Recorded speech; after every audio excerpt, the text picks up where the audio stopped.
The woman who whispered his name at midnight. It was past midnight when the door to Daniel Harper's apartment slowly opened, and before he could rise from the couch, a soft voice whispered his name in the dark. Daniel froze. He knew that voice.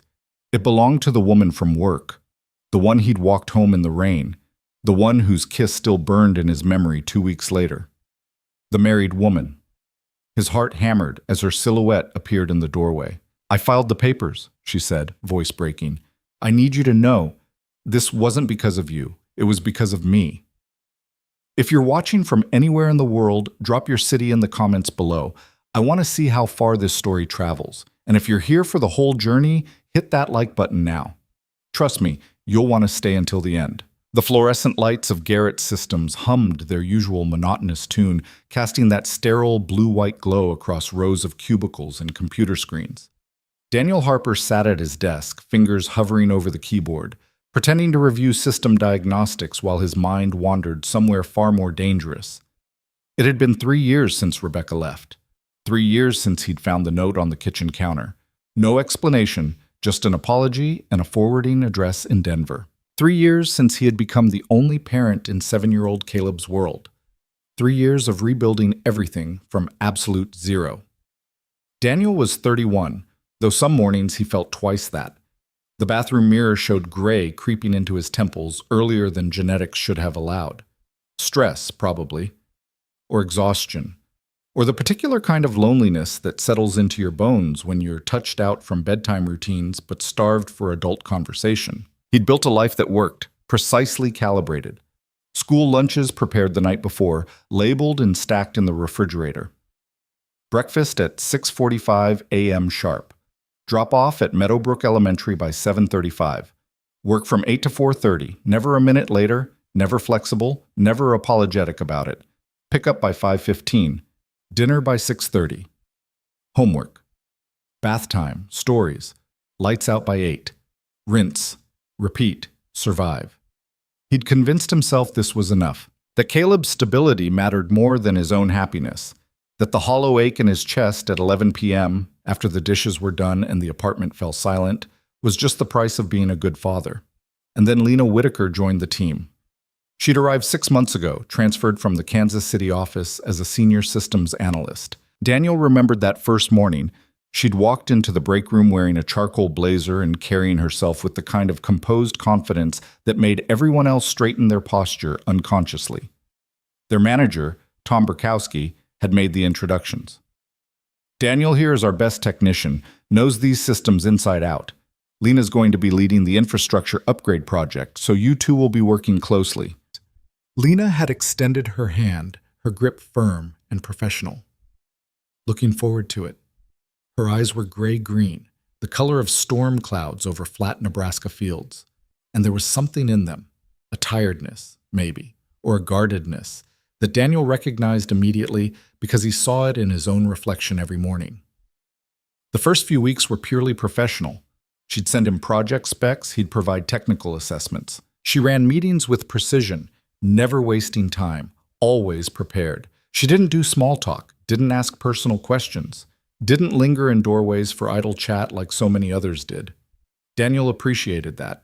He'd grown weary of the sympathetic looks from colleagues who knew his situation. The hushed, "How are you managing?" questions that really meant, "How does a single father survive?" The well-meaning setups with divorced cousins and available neighbors that always felt like charity. Lena treated him like everyone else, like someone capable and competent, like his personal life was his business. It was exactly what he needed. But somewhere around the 8-week mark, something shifted. They'd been working late on a critical server migration, the kind of project that couldn't be done during business hours. The office had emptied out around 6, leaving just the two of them and the night cleaning crew. Daniel was under a desk, rewiring network connections, when he heard her voice from above. "Do you ever wonder if we're just fixing the same problems over and over?" He'd rolled out on the desk chair, looking up at her. She was standing by the window, silhouetted against the Omaha skyline. Not much of a skyline, really, just scattered lights and the red glow from the stockyards to the south. "Philosophically or technically?" he'd asked. "Both. Either." She turned to face him. "I mean, we upgrade systems, optimize networks, patch vulnerabilities. But fundamentally, we're just maintaining infrastructure that's already obsolete. It's all just temporary fixes until the next temporary fix. Daniel had pulled himself up, brushing dust off his jeans. That's kind of everything, isn't it? Life's just temporary fixes. She'd smiled then, barely, just a slight curve at the corner of her mouth. That's darker than I expected from you. I have a 7-year-old. Darkness and brutal honesty come with the territory. You never talk about him. You never asked. Lena had grabbed her coffee cup, walking toward the break room. Fair point. Tell me about him. And Daniel had. He'd found himself talking about Caleb's obsession with dinosaurs, his recent declaration that broccoli was morally wrong, his uncanny ability to ask profound questions at exactly the wrong moments. He talked about the challenges, the parent-teacher conferences he attended alone, the birthday parties where he was the only dad, the constant fear that he wasn't enough. Lena had listened without interrupting, without offering the usual platitudes. When he'd finally stopped talking, she'd simply said, "He's lucky to have you." Some days I'm not sure about that. I am. Something in her voice made him look up. There was a weight to those 2 words, a certainty that felt personal. You have kids? He'd asked. She'd hesitated, just for a moment. 2. Mila's 9, Jonah's 6. What are they like? Another pause, longer this time. They're resilient. The way she said it, like she was describing survivors rather than children, made Daniel's chest tighten. But before he could ask anything else, she'd changed the subject, diving back into technical specifications and deployment schedules. They'd finished the migration around 2 a.m. Walking to the parking lot in the cold October darkness, Daniel had noticed Lena's car, a sensible Honda Accord with a child's car seat visible in the back, and realized he'd never seen her leave with anyone, never heard her mention a husband, never saw a wedding ring, though there was a pale band of untanned skin on her left ring finger, like she'd recently stopped wearing one. Need a jump? He'd offered, noticing her clicking her key fob repeatedly with no response. Dead battery. I'll call roadside assistance. At 2 a.m., I've got cables. Pop your hood. They'd worked in comfortable silence, his hands moving through the familiar motions of connecting positive to positive, negative to ground. When her engine finally turned over, she'd rolled down the window. Thank you. It's just a jump start. I meant for earlier, for listening. Daniel had shrugged. You listened first. As he'd driven home that night, watching the empty streets roll past, he'd realized something unsettling. He'd felt more connected to Lena Whitaker in 3 hours than he'd felt to anyone in 3 years. He'd told himself it didn't mean anything. He was wrong. The coffee run started innocuously enough. There was a Starbucks 2 blocks from the office, and the break room coffee tasted like burnt resignation. After particularly grueling meetings or stressful deadlines, one of them would suggest a walk, just to clear their heads, just to escape the fluorescent purgatory for 15 minutes.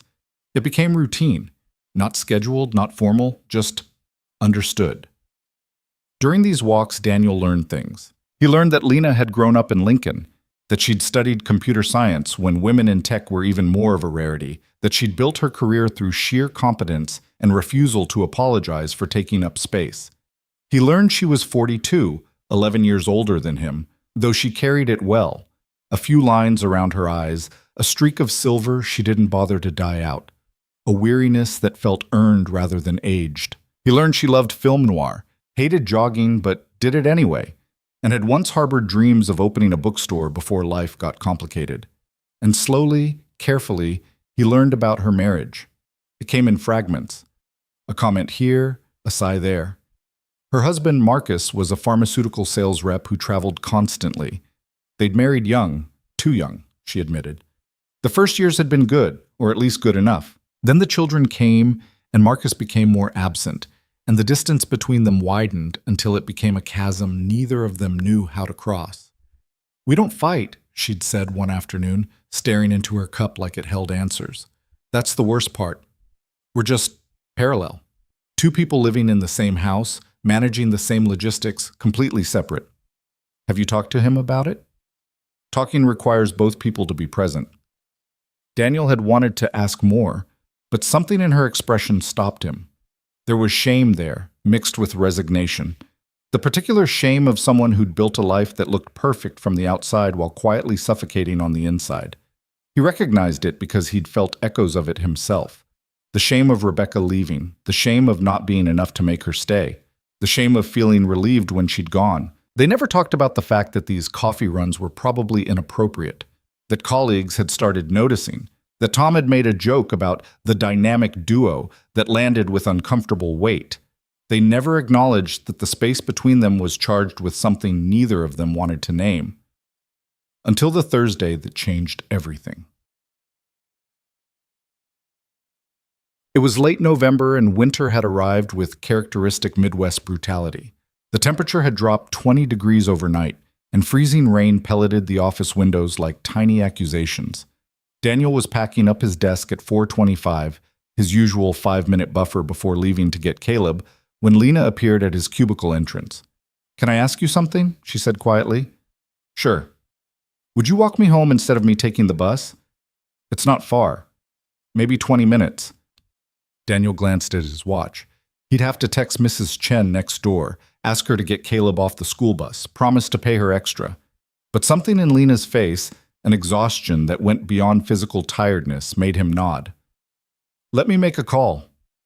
They walked in silence for the first few blocks, hunched against the wind. The streets were largely empty, everyone sensible having driven or grabbed earlier buses. Their breath clouded in the air between them. "You didn't have to say yes," Lena finally said. "I know. I shouldn't have asked. But you did." She stopped walking, and Daniel stopped beside her. They were under a streetlight, one of the old sodium vapor ones that cast everything in amber unreality. "My daughter asked me something this morning," Lena said, her voice barely audible over the wind. "She asked why I always look sad." Daniel's chest constricted. "What did you tell her?" "I lied. I said I was just tired." Lena looked up at the streetlight, and Daniel saw tears streaming down her face, though he couldn't tell if they were from emotion or the brutal cold. "But she's 9 years old, and she's already learning to read between lines. She already knows something's wrong, and I'm teaching her that the appropriate response to suffering is to pretend it isn't happening. Lena, I'm so tired, Daniel. I'm so tired of pretending, of maintaining the facade, of being the composed professional and the capable mother and the understanding wife to a man who hasn't really looked at me in 5 years." Her voice cracked. "I'm tired of being invisible in my own life." Daniel didn't think, didn't calculate the consequences or consider the implications. He just reached for her hand. She grabbed it like a lifeline. They stood there for maybe 30 seconds, though it felt infinite and instantaneous simultaneously, just holding hands under a streetlight on a freezing November evening in a city that didn't care about their pain. And then Lena kissed him. It wasn't gentle or tentative, it was desperate. Drowning person breaking the surface desperate. Her hands were in his hair, her mouth urgent against his, and Daniel felt 3 years of carefully constructed walls crumble in an instant. He kissed her back. His hands found her waist, pulling her closer even as his mind screamed warnings. Wrong, complicated, dangerous. But his body didn't care about logic, and his heart didn't care about consequences. For the first time since Rebecca left, he felt alive. Not just surviving, not just going through motions, but genuinely, terrifyingly alive. When they finally broke apart, they were both breathing hard, their breath mingling in the cold air. "I'm still married," Lena whispered, like she was reminding herself as much as him. "I know. This is a terrible idea. I know. I should go home." But she didn't move. Neither did Daniel. "Why did you do that?" he asked, though he wasn't sure he wanted the answer. Lena pressed her forehead against his chest. "Because you make me feel alive," she said. "Because when you look at me, I feel seen. Because I've spent so long being the person everyone needs me to be that I forgot I was a person at all. And then you—" Her voice broke. "You just treated me like I mattered. Not as someone's wife or someone's mother or someone's employee. Just me." Daniel wrapped his arms around her, holding her as she shook. Whether from cold or emotion, he couldn't tell. His mind raced through scenarios, consequences, complications. He had a son. She had children. There were marriages and mortgages and careers and custody arrangements. This was insanity. This was impossible. I need to go, Lena said suddenly, pulling away. Her face was flushed, her composure shattered. I'm sorry, I shouldn't have. This was a mistake. Lena, please don't. She was backing away, her hand over her mouth. Please just let me go. And then she was running, her footsteps echoing off the empty storefronts, leaving Daniel standing alone under the amber streetlight, his lips still burning from her kiss, and his heart hammering against his ribs. He stood there for a long time after she'd disappeared, watching the freezing rain turn to snow. The next morning, Lena was already at her desk when Daniel arrived. She looked immaculate, hair perfect, makeup flawless, blazer crisp, like the previous night had never happened. Morning, she said without looking up from her screen. Morning, Daniel replied, his voice rough. That was it. No acknowledgement, no discussion, just professional distance and the hum of computers, and the carefully maintained fiction that nothing had changed. But everything had changed. Daniel couldn't focus. Every email felt trivial. Every system ticket felt meaningless. He kept glancing toward Lena's cubicle, hoping for what? A sign? An explanation? Permission to feel what he was feeling? Around noon, Tom stopped by Daniel's desk. Hey man, you okay? You seem distracted. Just tired. Caleb had a rough night. It was a lie, but a convenient one. Tom nodded sympathetically and moved on. At 3 p.m., Daniel received an instant message on the company chat. Lena Whitaker. Can we talk? Not here. After work? His fingers hovered over the keyboard for a full minute before typing. Daniel Harper. Where? Lena Whitaker. There's a coffee shop on 84th and Dodge. Mugs. 5:30? Daniel Harper. I'll be there. He spent the next 2.5 hours in a state of suspended anxiety, running through conversations in his head. She'd say it was a mistake, that they needed to maintain professionalism, that she was working on her marriage, that he should forget it happened. And he'd agree, because what else could he do? Mrs. Chen agreed to watch Caleb for the evening. Daniel drove to Muggs in a daze, parking in the nearly empty lot. It was a small place, locally owned, decorated with mismatched furniture and local art. Lena was already there, sitting in a corner booth, cradling a cup of something steaming. She looked up as he approached, and Daniel was struck by how exhausted she seemed. The professional armor had cracked, revealing the person underneath, vulnerable, frightened, human. He slid into the booth across from her. I ordered you a black coffee, she said. Hope that's okay. That's fine. They sat in silence for a moment, the space between them heavy with everything unsaid. I need to tell you something, Lena finally said, and I need you to just listen. Can you do that? Daniel nodded. Lena took a deep breath. I've been married for 13 years. The first 5 were good. Not perfect, but good. Real. We laughed. We had plans. Then Mila was born, and Marcus got promoted, which meant more travel. Then Jonah came, and Marcus got promoted again. Somewhere in there, we stopped being partners and became cohabitants, logistics coordinators. We manage schedules and mortgages and parent-teacher conferences, but we don't actually see each other anymore. She paused, taking a sip of her drink. I told myself it was normal, that all marriages go through rough patches, that we were just busy, stressed, overwhelmed. I told myself a lot of things, and then her voice caught. And then Mila asked me why I always look sad. And I realized I've been teaching my daughter that this is what love looks like, that marriage means enduring, that happiness is optional. Tears were streaming down her face now, but she didn't wipe them away. What I did last night was unfair to you, she continued. You have enough complications in your life without me adding more. But I need you to understand something. That kiss wasn't about you being a solution. It wasn't about escape or fantasy or temporary relief. It was about, she finally looked directly at him. It was about finally feeling something real, about remembering that I'm still alive in here underneath all the roles and responsibilities. Daniel reached across the table, covering her hand with his. You don't have to explain. Yes, I do. Because I'm going to ask you something, and you need to understand where I'm coming from. Okay. Lena turned her hand over, lacing her fingers through his. I'm going to fix my life, she said. Not for you, not because of last night, but because my daughter asked me why I'm sad, and I can't keep lying to her.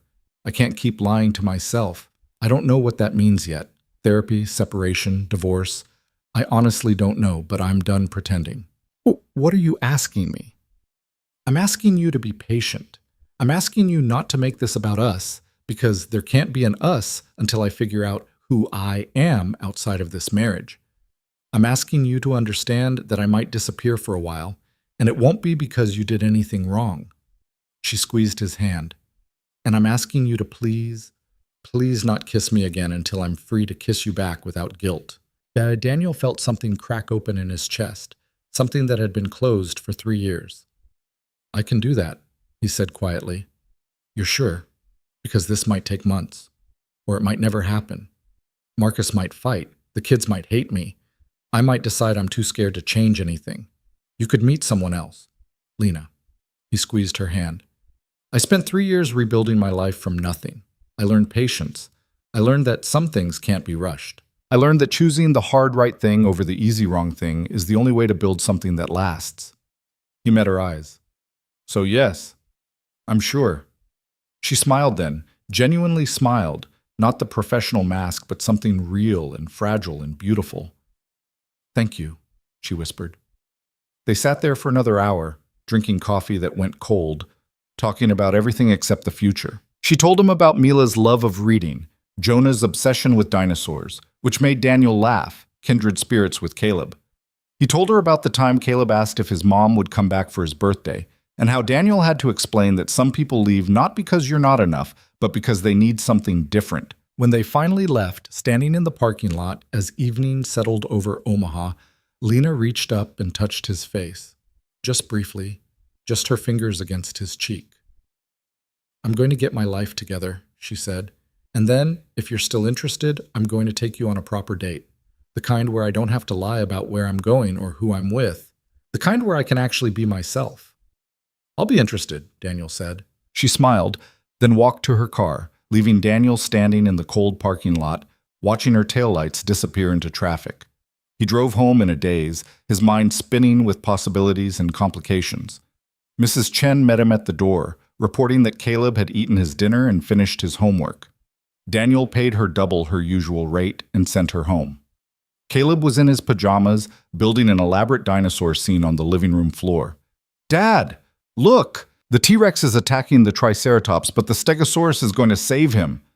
Daniel sat down on the floor beside his son. That's a good plan. Stegosauruses are tough.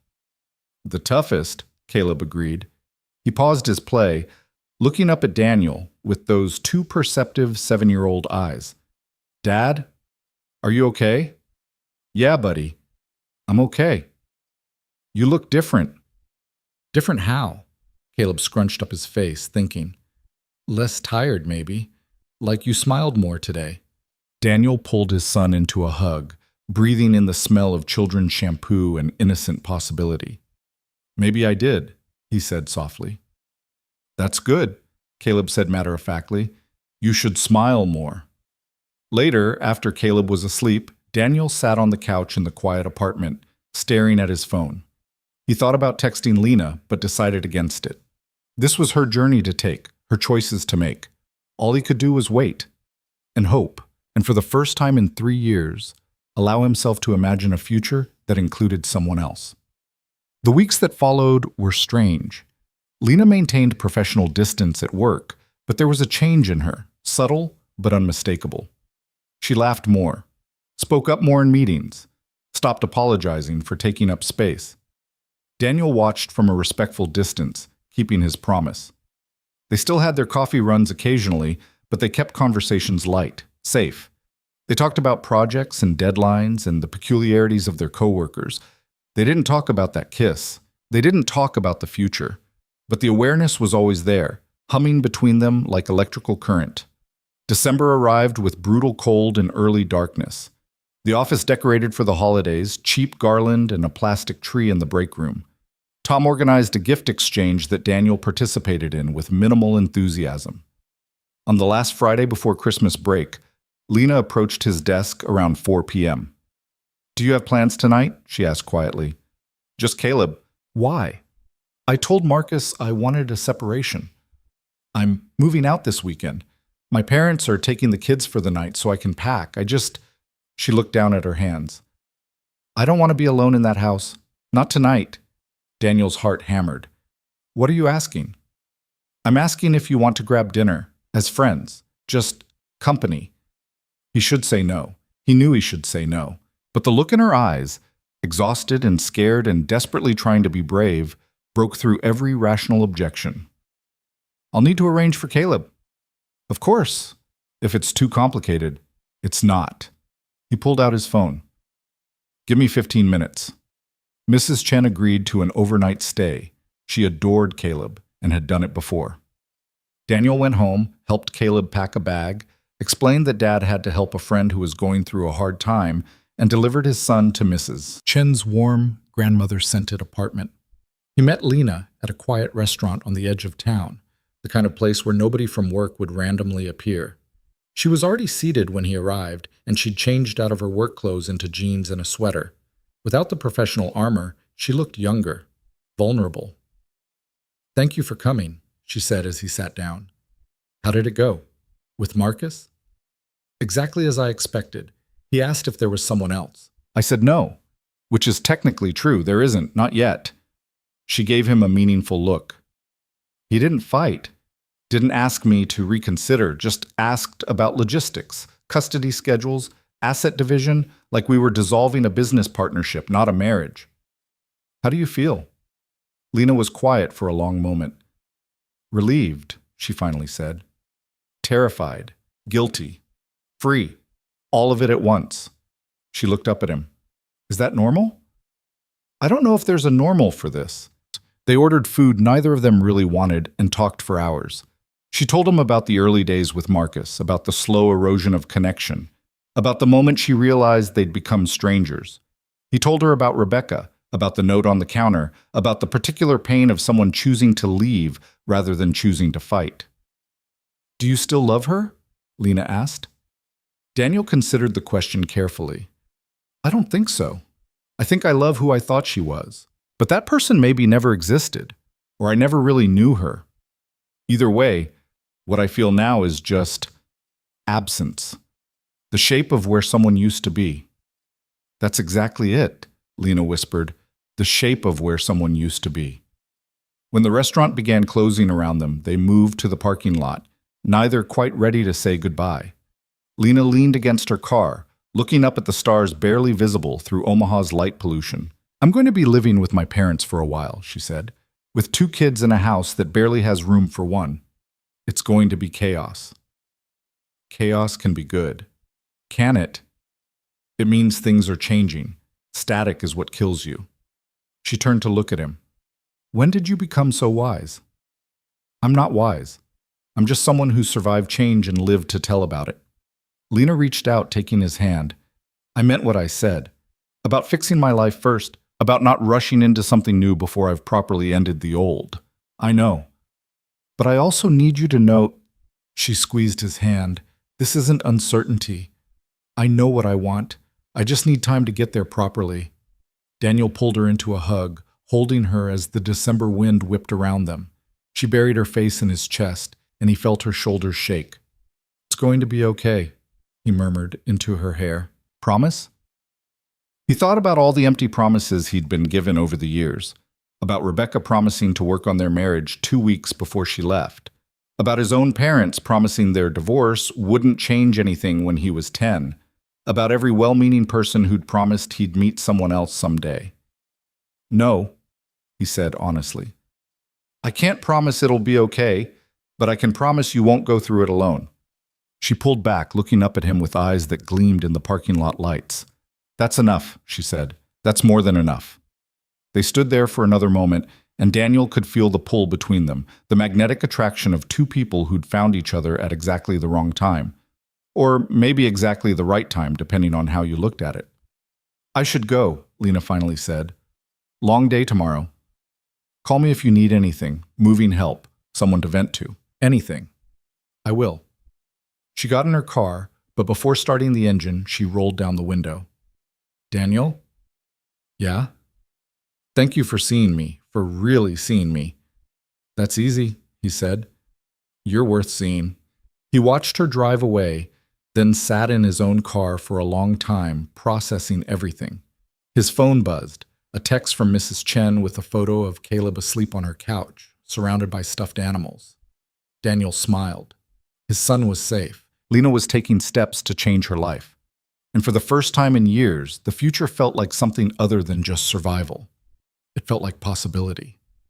He started his car and drove through the quiet Omaha streets, watching Christmas lights blur past, feeling something in his chest that he'd almost forgotten existed. Hope. The separation happened quickly once the decision was made.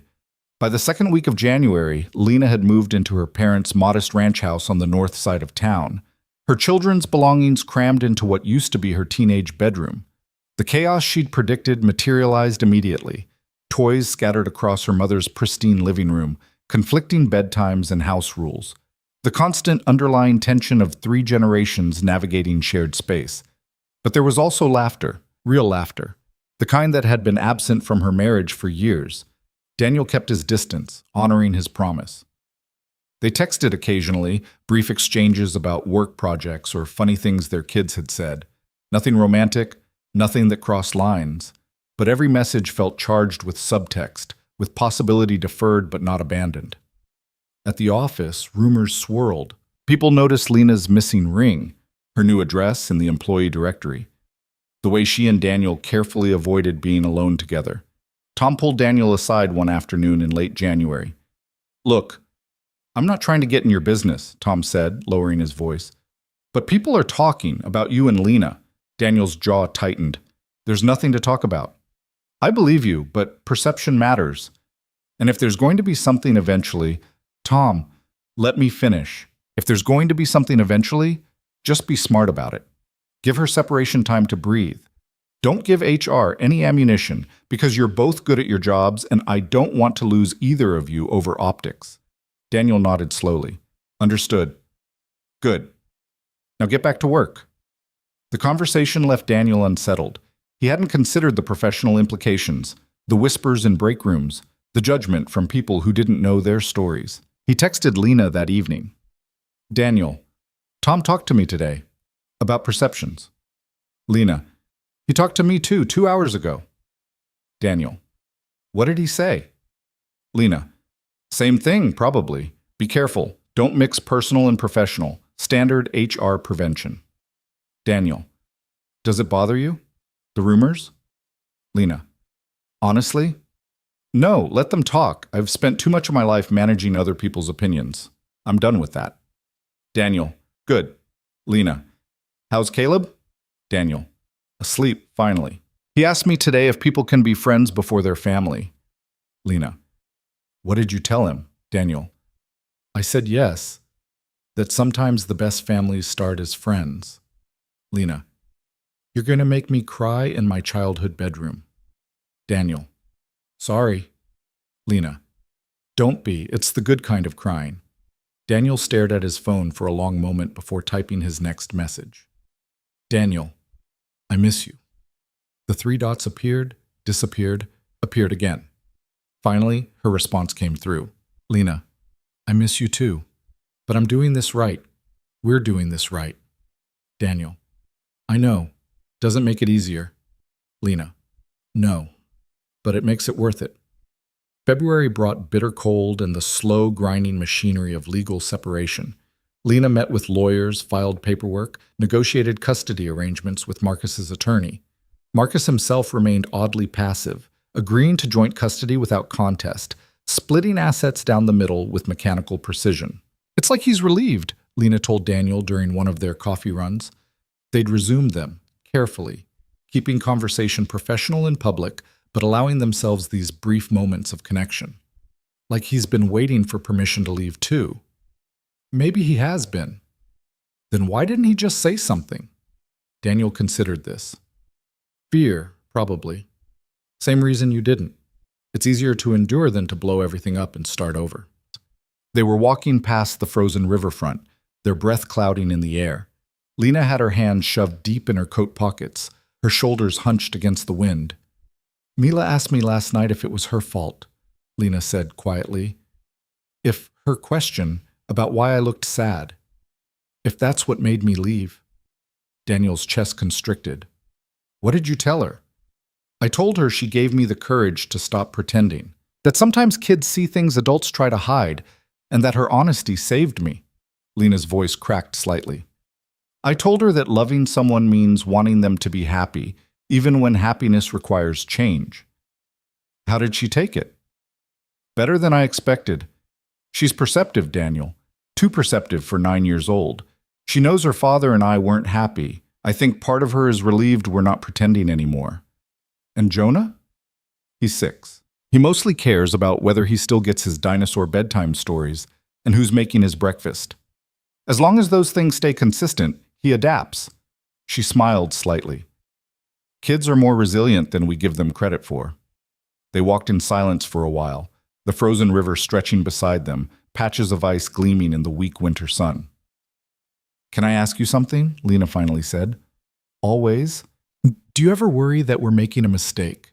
That we're building something on the ruins of my marriage, and maybe those aren't stable foundations? Daniel stopped walking, turning to face her. Every day, he said honestly. But then I remember something. I'm not the reason your marriage ended. I'm not even a factor in why it ended.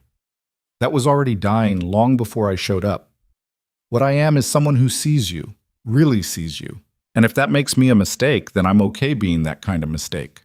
Lena's eyes glistened with unshed tears. I don't deserve you. That's not for you to decide. I'm choosing this. I'm choosing to wait. I'm choosing to believe that what we have is worth the complications.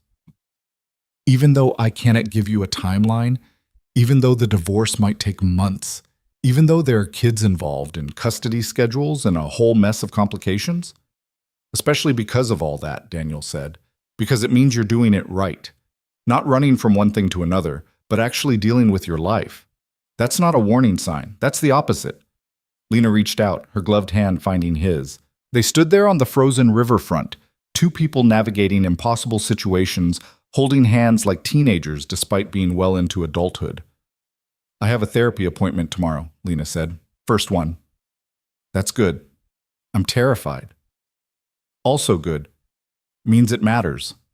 She laughed, a sound halfway between humor and tears. When did you become my emotional support system? Around the same time you became mine. They walked back toward the office slowly, neither wanting to return to fluorescent lights and professional distance. Before they separated in the lobby, Lena squeezed his hand once more. Thank you, she whispered. For what? For being patient, for not pushing, for letting me figure this out at my own pace.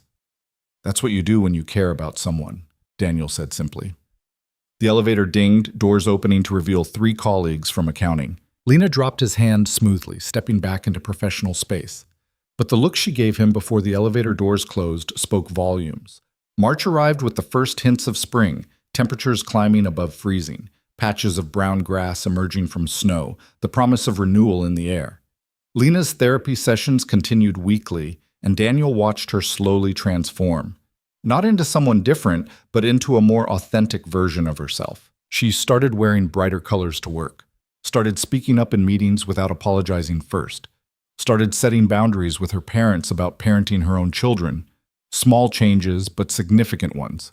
The divorce paperwork moved forward with bureaucratic slowness. Marcus had already started dating someone, his assistant, predictably enough. Lena received this news with a shrug. I should probably feel something about that, she told Daniel during lunch in the office cafeteria. Betrayal maybe, or vindication. But honestly, I just feel nothing, which I think means I made the right choice. Does it make the practical stuff easier? If he's moved on? In some ways, he's more agreeable about custody schedules now, less passive-aggressive about pickup times. She pushed her salad around her plate. But it also confirmed something I suspected. What's that? We were both just going through the motions for years, playing roles. When I finally called it, he probably felt as relieved as I did. We were both prisoners of our own inertia.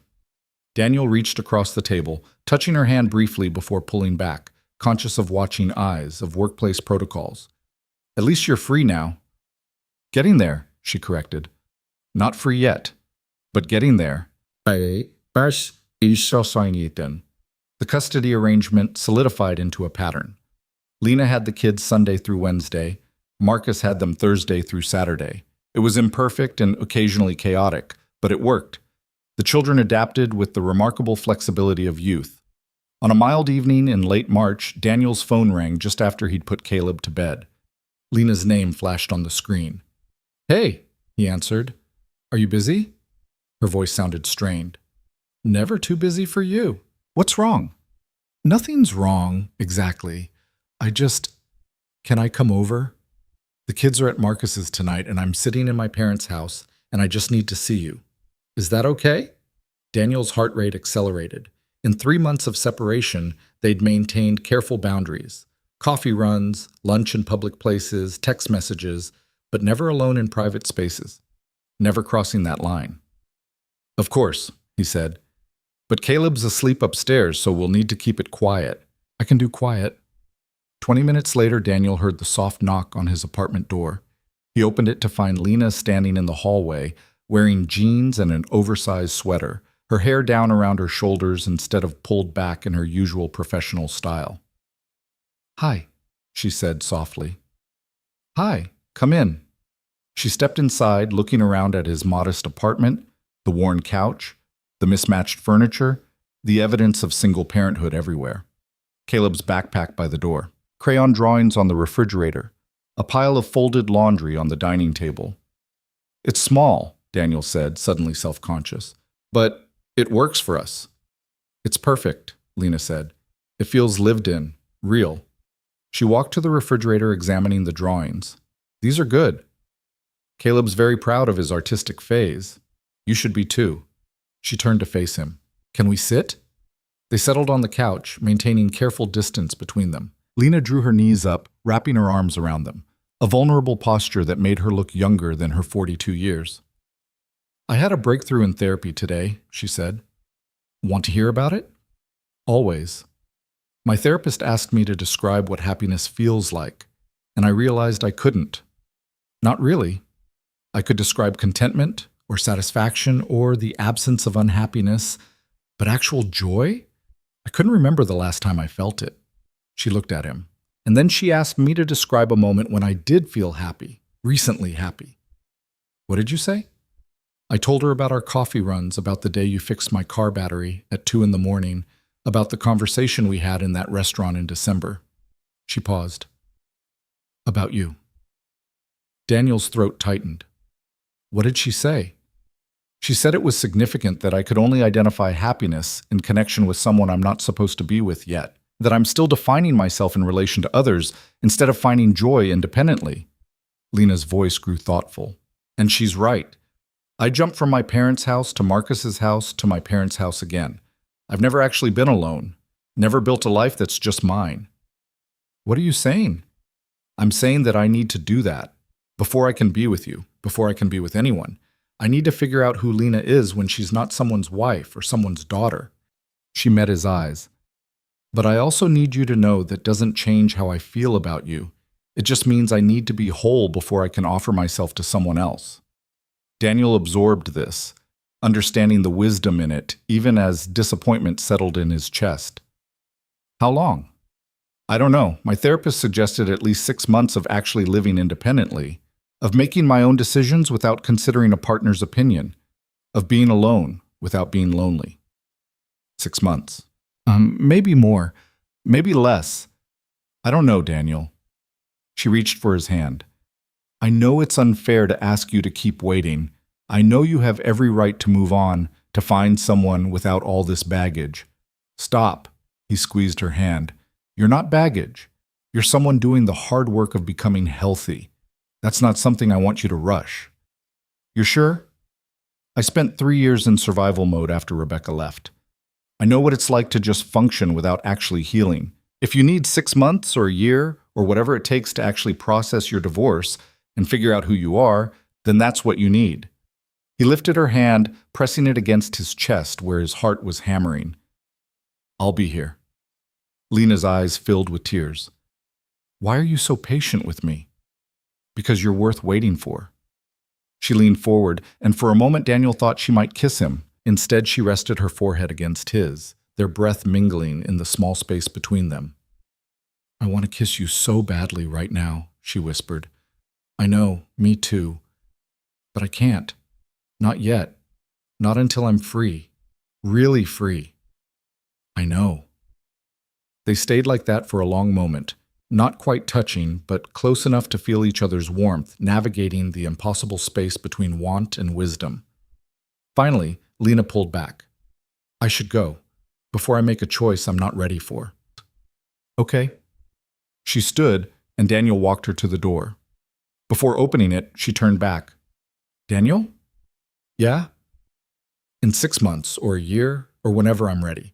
I'm going to take you on that date I promised, and it's going to be worth the wait. I'm counting on it." She smiled, then slipped out into the hallway. Daniel stood in the doorway, watching her walk to the elevator, watching the doors close between them. When he returned to the couch, he found a note on the cushion where she'd been sitting. 3 words in her precise handwriting. "Thank you for seeing me." He folded it carefully, slipping it into his wallet where it would stay. The following weeks tested Daniel's patience in ways he hadn't anticipated. Spring bloomed across Omaha, trees budding, flowers emerging, the world waking from winter's death. It felt symbolic, this renewal happening while he remained in a state of suspended animation. At work, he watched Lena continue her transformation. She'd started taking a lunch-hour pottery class, coming back with clay under her fingernails and a lightness in her step. She'd cut her hair shorter, the silver streak more prominent and somehow more beautiful. She'd started saying no to extra projects without apologizing. She was becoming someone new. Or maybe someone she'd always been underneath. They still had their coffee runs, but less frequently now. Lena was intentionally creating distance, building her own life. Daniel understood the necessity, but felt the loss acutely. One afternoon in early April, Caleb came home from school with a permission slip for a father-son camping trip. "Can we go, Dad? Please? Jeremy's going with his dad and Marcus is going with Tyler, and I really want to go." Daniel examined the form. Weekend trip to Platte River State Park. 2 days, 1 night. He hadn't been camping since before Rebecca left. "Sure, buddy, we can do that." Caleb's face lit up with pure joy, and Daniel felt a pang of guilt. Had he been so focused on his own emotional complications that he'd neglected creating experiences for his son? The camping trip turned out to be exactly what Daniel needed. 2 days away from his phone, from work, from the constant low-level anxiety about Lena. Just him and Caleb and a dozen other fathers and sons, building fires and telling ghost stories and sleeping in tents under stars. On the second night after Caleb had fallen asleep in his sleeping bag, Daniel sat by the dying campfire with another single dad named Marcus. Different Marcus, not Lena's husband. They'd bonded over the chaos of single parenthood. "Can I ask you something?" Marcus said, poking at the embers with a stick. "How do you know when you're ready to date again?" Daniel considered the question. "I don't think there's a specific moment. I think it's more like when you stop seeing your kid as the only reason you're alive and start remembering you're a person too." "Have you started dating?" "Not exactly. There's someone, but it's complicated. It's always complicated. This is extra complicated. She's still technically married, going through a divorce." Marcus whistled low. "That's a minefield." "I know, but she's worth navigating it." "How do you know?" Daniel thought about this, really thought about it. "Because she makes me want to be better. Not in a changing myself for someone else way, but in a becoming more myself way. Because when I'm with her, I feel like the best version of who I am." "That's rare, man." "I know." They sat in comfortable silence, watching the fire die to coals, listening to the night sounds of the river nearby.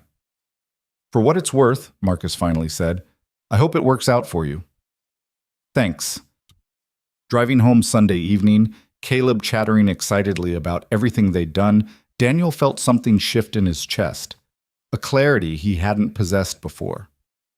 He could wait for Lena, not because he was desperate or because she was his only option, but because what they had was genuine, worth protecting, worth doing right. When he dropped Caleb off at Mrs. Chen's for an hour so he could unpack and do laundry, he texted Lena. "Daniel, just got back from camping with Caleb. 2 days in the woods, no phone service." "Lena, how was it?" Daniel, perfect. Exactly what I needed. Lena, I'm glad. Daniel, how are you? Lena, good. Better. I signed a lease today. Daniel's heart jumped.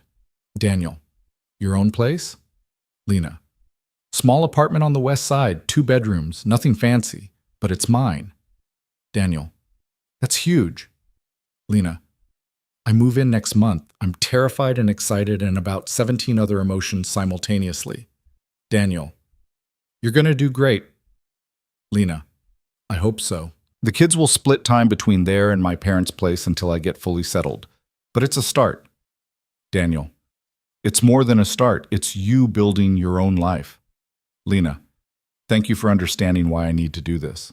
Daniel, always. There was a pause, then another message came through. Lena, Daniel? Daniel, yeah? Lena, I went on a date last week. Daniel felt his stomach drop, even as his rational mind knew she had every right to date whoever she wanted. Daniel, oh? Lena, my friend set me up with her brother, divorced, nice guy, works in finance. We had dinner. Daniel, how was it? Lena, terrible. Not because he did anything wrong. He was perfectly pleasant. But the whole time I was just thinking about how he wasn't you. Daniel exhaled slowly, relief and something else flooding through him. Daniel, you don't have to tell me this. Lena, yes I do, because I need you to know that I'm not doing this to explore my options or keep you as a backup plan. I'm doing this because I need to prove to myself that I'm choosing you, not just defaulting to you because you're the first person who made me feel alive again. Daniel, and? Lena, and I'm choosing you. I'm choosing us, but I'm also choosing to do it right, which means not jumping into anything until I'm actually ready. Daniel, I understand. Lena, do you? Really? Daniel, really? Take your time. Build your life. Figure out who you are. I'll still be here. Lena, you promise? Daniel, I promise. That night, after Caleb was asleep, Daniel sat on his couch and allowed himself to imagine the future. Lena in her own apartment, building her independence, the divorce finalizing, time passing, wounds healing, and eventually, finally, them being able to build something without guilt or complications or timing issues. It wouldn't be perfect. There would be custody schedules and blended family dynamics and all the messy reality of adult relationships. But it would be real, honest, built on solid foundations instead of the ruins of something else. He could wait for that. He would wait for that. Outside his window, Omaha sprawled under a clear April sky, lights twinkling like grounded stars. Somewhere across the city, Lena was probably sitting in her parents' house, planning her move, building her future. And Daniel Harper, 31-year-old single father and systems technician, felt something he hadn't felt in years. Not just hope, certainty. May arrived with the kind of warmth that makes Nebraskans forget the brutal winters they endure. The trees along Daniel's street burst into full leaf, and children appeared on sidewalks like flowers after rain. Caleb spent his evenings riding his bike in circles around the parking lot, and Daniel watched from the apartment steps, phone in hand, resisting the urge to text Lena every thought that crossed his mind. She'd been in her new apartment for 2 weeks now. He hadn't seen it yet. Another boundary they were maintaining, another line they weren't crossing. But she'd sent him a photo of her small kitchen, sunlight streaming through the window, a single coffee cup on the counter.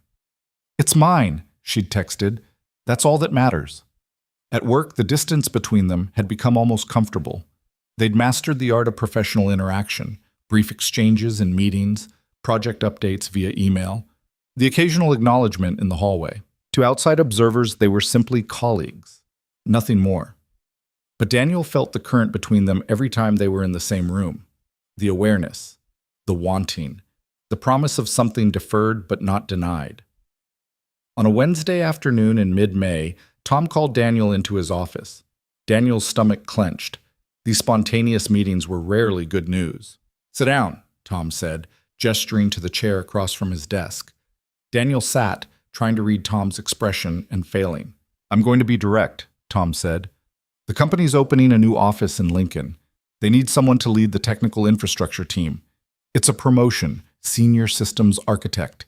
significant pay increase, better title, your own team. Daniel's mind raced. Okay. I recommended you for the position. You're the best technician we have, and you're ready for the next level. Tom leaned forward. But I need to know if you're interested before I push this harder. Well, Lincoln's an hour away. Hour and 15 in traffic. But they'd pay relocation expenses, help you find a place. It's a good opportunity, Daniel. Daniel thought about Caleb, settled into his school, his friends, his routine. Thought about Mrs. Chen next door, about the life they'd built in Omaha. Thought about Lena, finally in her own apartment, finally building her independence. Can I have some time to think about it? Sure, but not too long. They want someone in place by July. Daniel left Tom's office feeling unmoored. A promotion was exactly what he needed. More stability, more income, better prospects. But Lincoln meant uprooting everything, again. He texted Lena that evening after Caleb was asleep. Daniel, can I call you? Lena, of course. Her voice when she answered sounded warm, relaxed.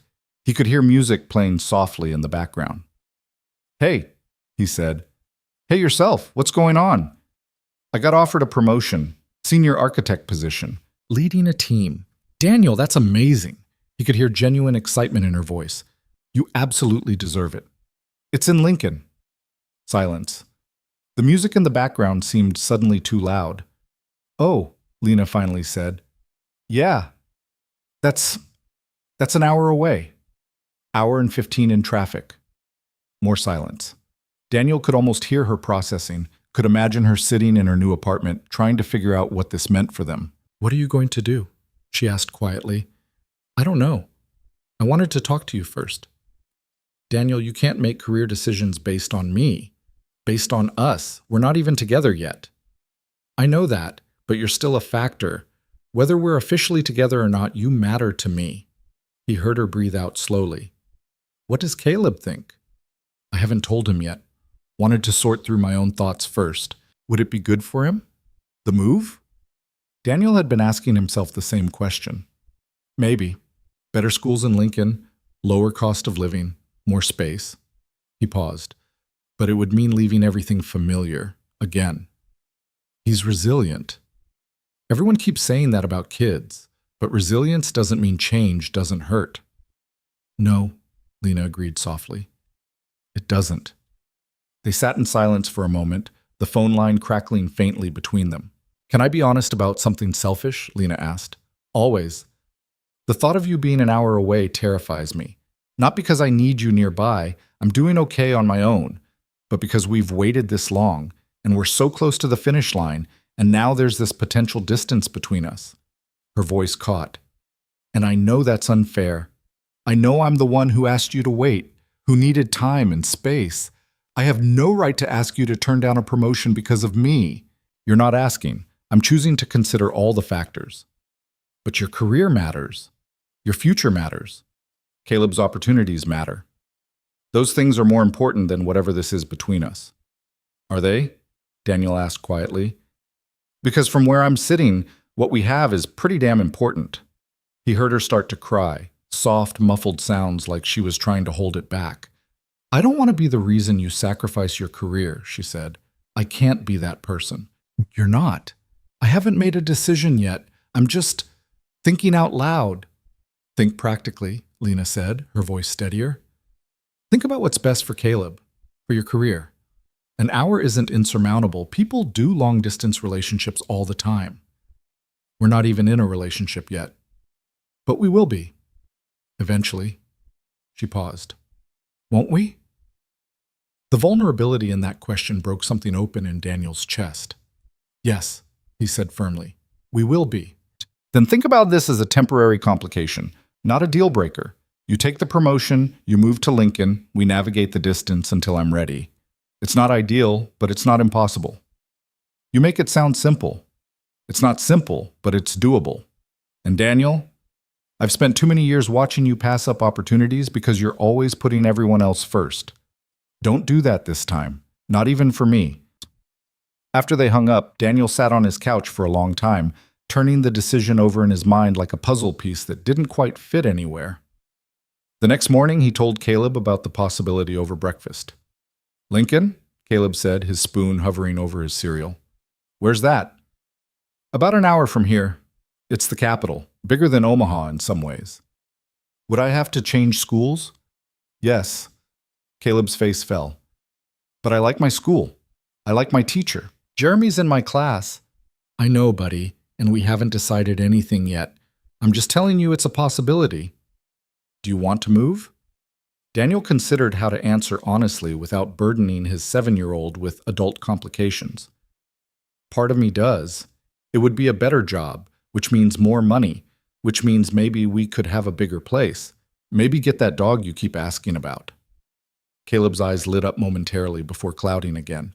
But we'd have to leave here. We would. And Mrs. Chen and my school and everything. Yes. Caleb pushed his cereal around his bowl, thinking. When we left the old house after Mom left, you said sometimes change is scary, but it can also be good. Daniel's throat tightened. I did say that. Was it good, that change? Eventually, yes. It was hard first, but we made it good. Caleb nodded slowly, processing this with the serious expression he got when thinking through big concepts. Would Lena come with us? Daniel froze. What? Lena, from your work. Would she come to Lincoln too? How do you know about Lena? Caleb shrugged with the casual omniscience of children who notice everything.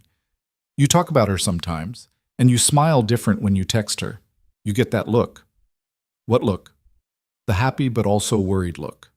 Caleb took a bite of cereal. Do you love her? Daniel sat back, stunned by his son's directness. That's a complicated question, buddy. Not really. Either you do or you don't. It's not that simple when you're an adult. Why not? Because Lena was still legally married. Because there were children and custody arrangements and professional complications. Because love at their age came with baggage and history and the wreckage of previous failures. But looking at his son's open, honest face, Daniel gave him the simple truth. Yes, he said. I think I do. Does she love you back? I think so. But she's going through some hard stuff right now, so we're waiting until she's ready. That's good, Caleb said matter-of-factly. Waiting is smart. That's what you told me about getting a dog. We have to wait until we're ready. Daniel laughed despite himself. That's exactly right. So if we moved to Lincoln, we'd be waiting there instead of waiting here. Basically, yes. Caleb considered this, then shrugged. Okay, I don't want to leave my school. But if we have to, as long as we're together. Daniel pulled his son into a hug, overwhelmed by the simple wisdom of childhood. We'll always be together, buddy. That's a promise. Over the next week, Daniel wrestled with the decision. He made lists of pros and cons, consulted with financial advisors, researched schools in Lincoln. He talked to other single fathers about navigating moves with children. He lay awake at night, turning scenarios over in his mind. On Friday evening, Lena called him. Can I come over? She asked without preamble. I know we've been keeping boundaries, but I need to see you. We need to talk face to face. Caleb's at a sleepover at Jeremy's, so yes. She arrived 30 minutes later, and Daniel's heart jumped when he opened the door. She was wearing jeans and a simple blue shirt, her hair loose around her shoulders, and she looked simultaneously nervous and determined. Come in, he said. They sat on the couch, the same couch where they'd sat 2 months ago, maintaining careful distance. But tonight, Lena sat close enough that their knees touched. I've been thinking about the Lincoln thing, she said, and I need to tell you something. Okay? I was being selfish when we talked on the phone. I was thinking about what I wanted, what would be convenient for me, but that's not fair to you. She took his hand. Daniel, you need to take that promotion. Lena, let me finish.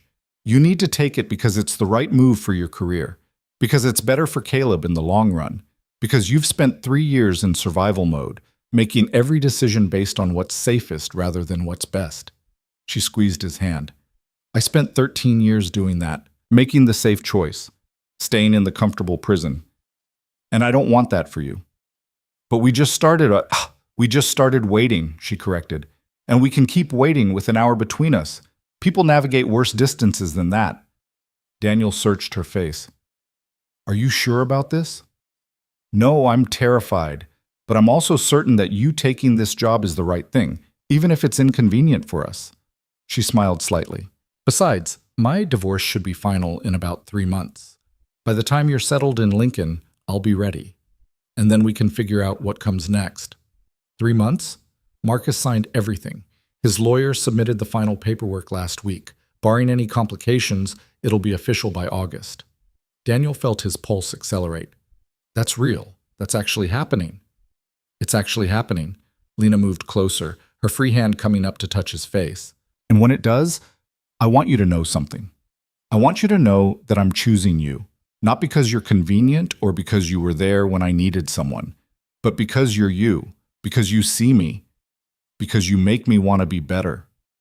You already are better. I'm getting there, and a lot of that is because of you. She leaned her forehead against his. So take the job, move to Lincoln, build the life you and Caleb deserve, and in 3 months, when I'm officially free and officially ready, we'll figure out the rest. Daniel closed his eyes, breathing her in. You're sure? I'm sure. Okay, he said. Okay, I'll take it. Lena kissed him then, softly, briefly, a promise more than a passion. Thank you for waiting for me. Thank you for being worth waiting for. She left an hour later, after they'd talked through logistics and timelines and all the practical details that would shape their near future. After the door closed behind her, Daniel stood in his quiet apartment, feeling the weight and lightness of the decision simultaneously. He was moving to Lincoln. Lena would be free in 3 months. Everything was changing, and for once, the change felt like progress rather than loss. The next Monday, Daniel accepted the promotion. Tom congratulated him with a firm handshake and genuine warmth, then immediately started transition planning. Daniel would have 6 weeks to hand off his current projects, train his replacement, and relocate. 6 weeks.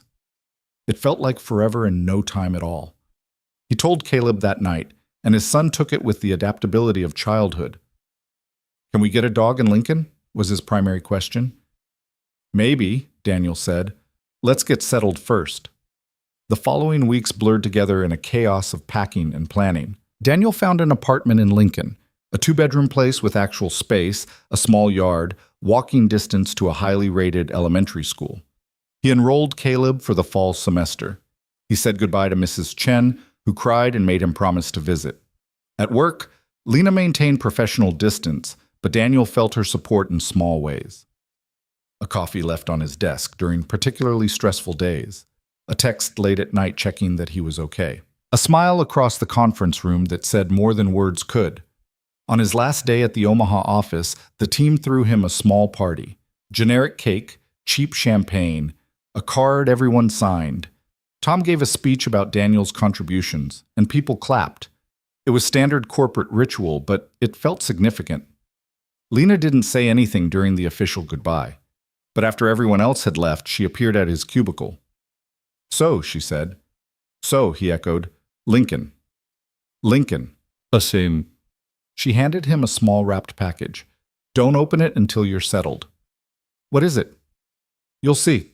Just don't open it yet. She looked at him with those gray-green eyes. You're going to do great things there. I hope so. I know so. She hesitated, then added quietly, 10 weeks, maybe less. Until the divorce is final. Until I'm ready. Until we can stop waiting. Daniel took her hand briefly, conscious of the cameras, the potential observers. I can wait 10 more weeks. Good. She squeezed his hand once, then let go. Drive safe tomorrow. I will. She walked away, and Daniel watched her go, feeling the strange mixture of endings and beginnings that defines all major life transitions. The next morning, Daniel and Caleb loaded their belongings into a rental truck. It wasn't much. Furniture, clothes, boxes of books and toys. 3 years of life condensed into a 16-foot trailer. As Daniel pulled out of the apartment complex parking lot for the last time, Caleb turned in his seat to watch their building recede. Bye, home, he said softly. Bye, home, Daniel echoed. The drive to Lincoln took 90 minutes. They listened to Caleb's favorite playlist, sang along badly to songs about dinosaurs and adventure, stopped for fast food lunch at a roadside diner. It felt like an adventure rather than an ending. The new apartment was waiting for them, empty, clean, full of potential. They spent the afternoon unpacking essentials, setting up beds, making the space livable. By evening, Caleb's room had his posters on the walls and his dinosaurs arranged on the shelf, and it almost felt like home. After Caleb was asleep, Daniel sat on the floor of his new living room, surrounded by boxes, and remembered Lena's package. He found it in his bag, carefully wrapped in brown paper. Inside was a framed photograph, the view from the office window where they'd first had that conversation about fixing temporary problems.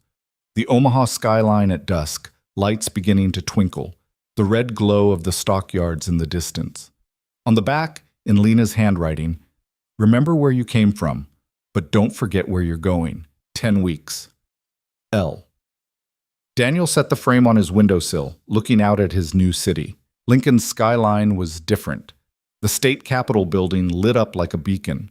Different streets, different lights. But the promise was the same. 10 weeks. The summer passed in a blur of adjustment. Daniel threw himself into his new role, learning the dynamics of leadership, building relationships with his team, proving he deserved the promotion. The work was challenging but fulfilling in ways his previous position hadn't been.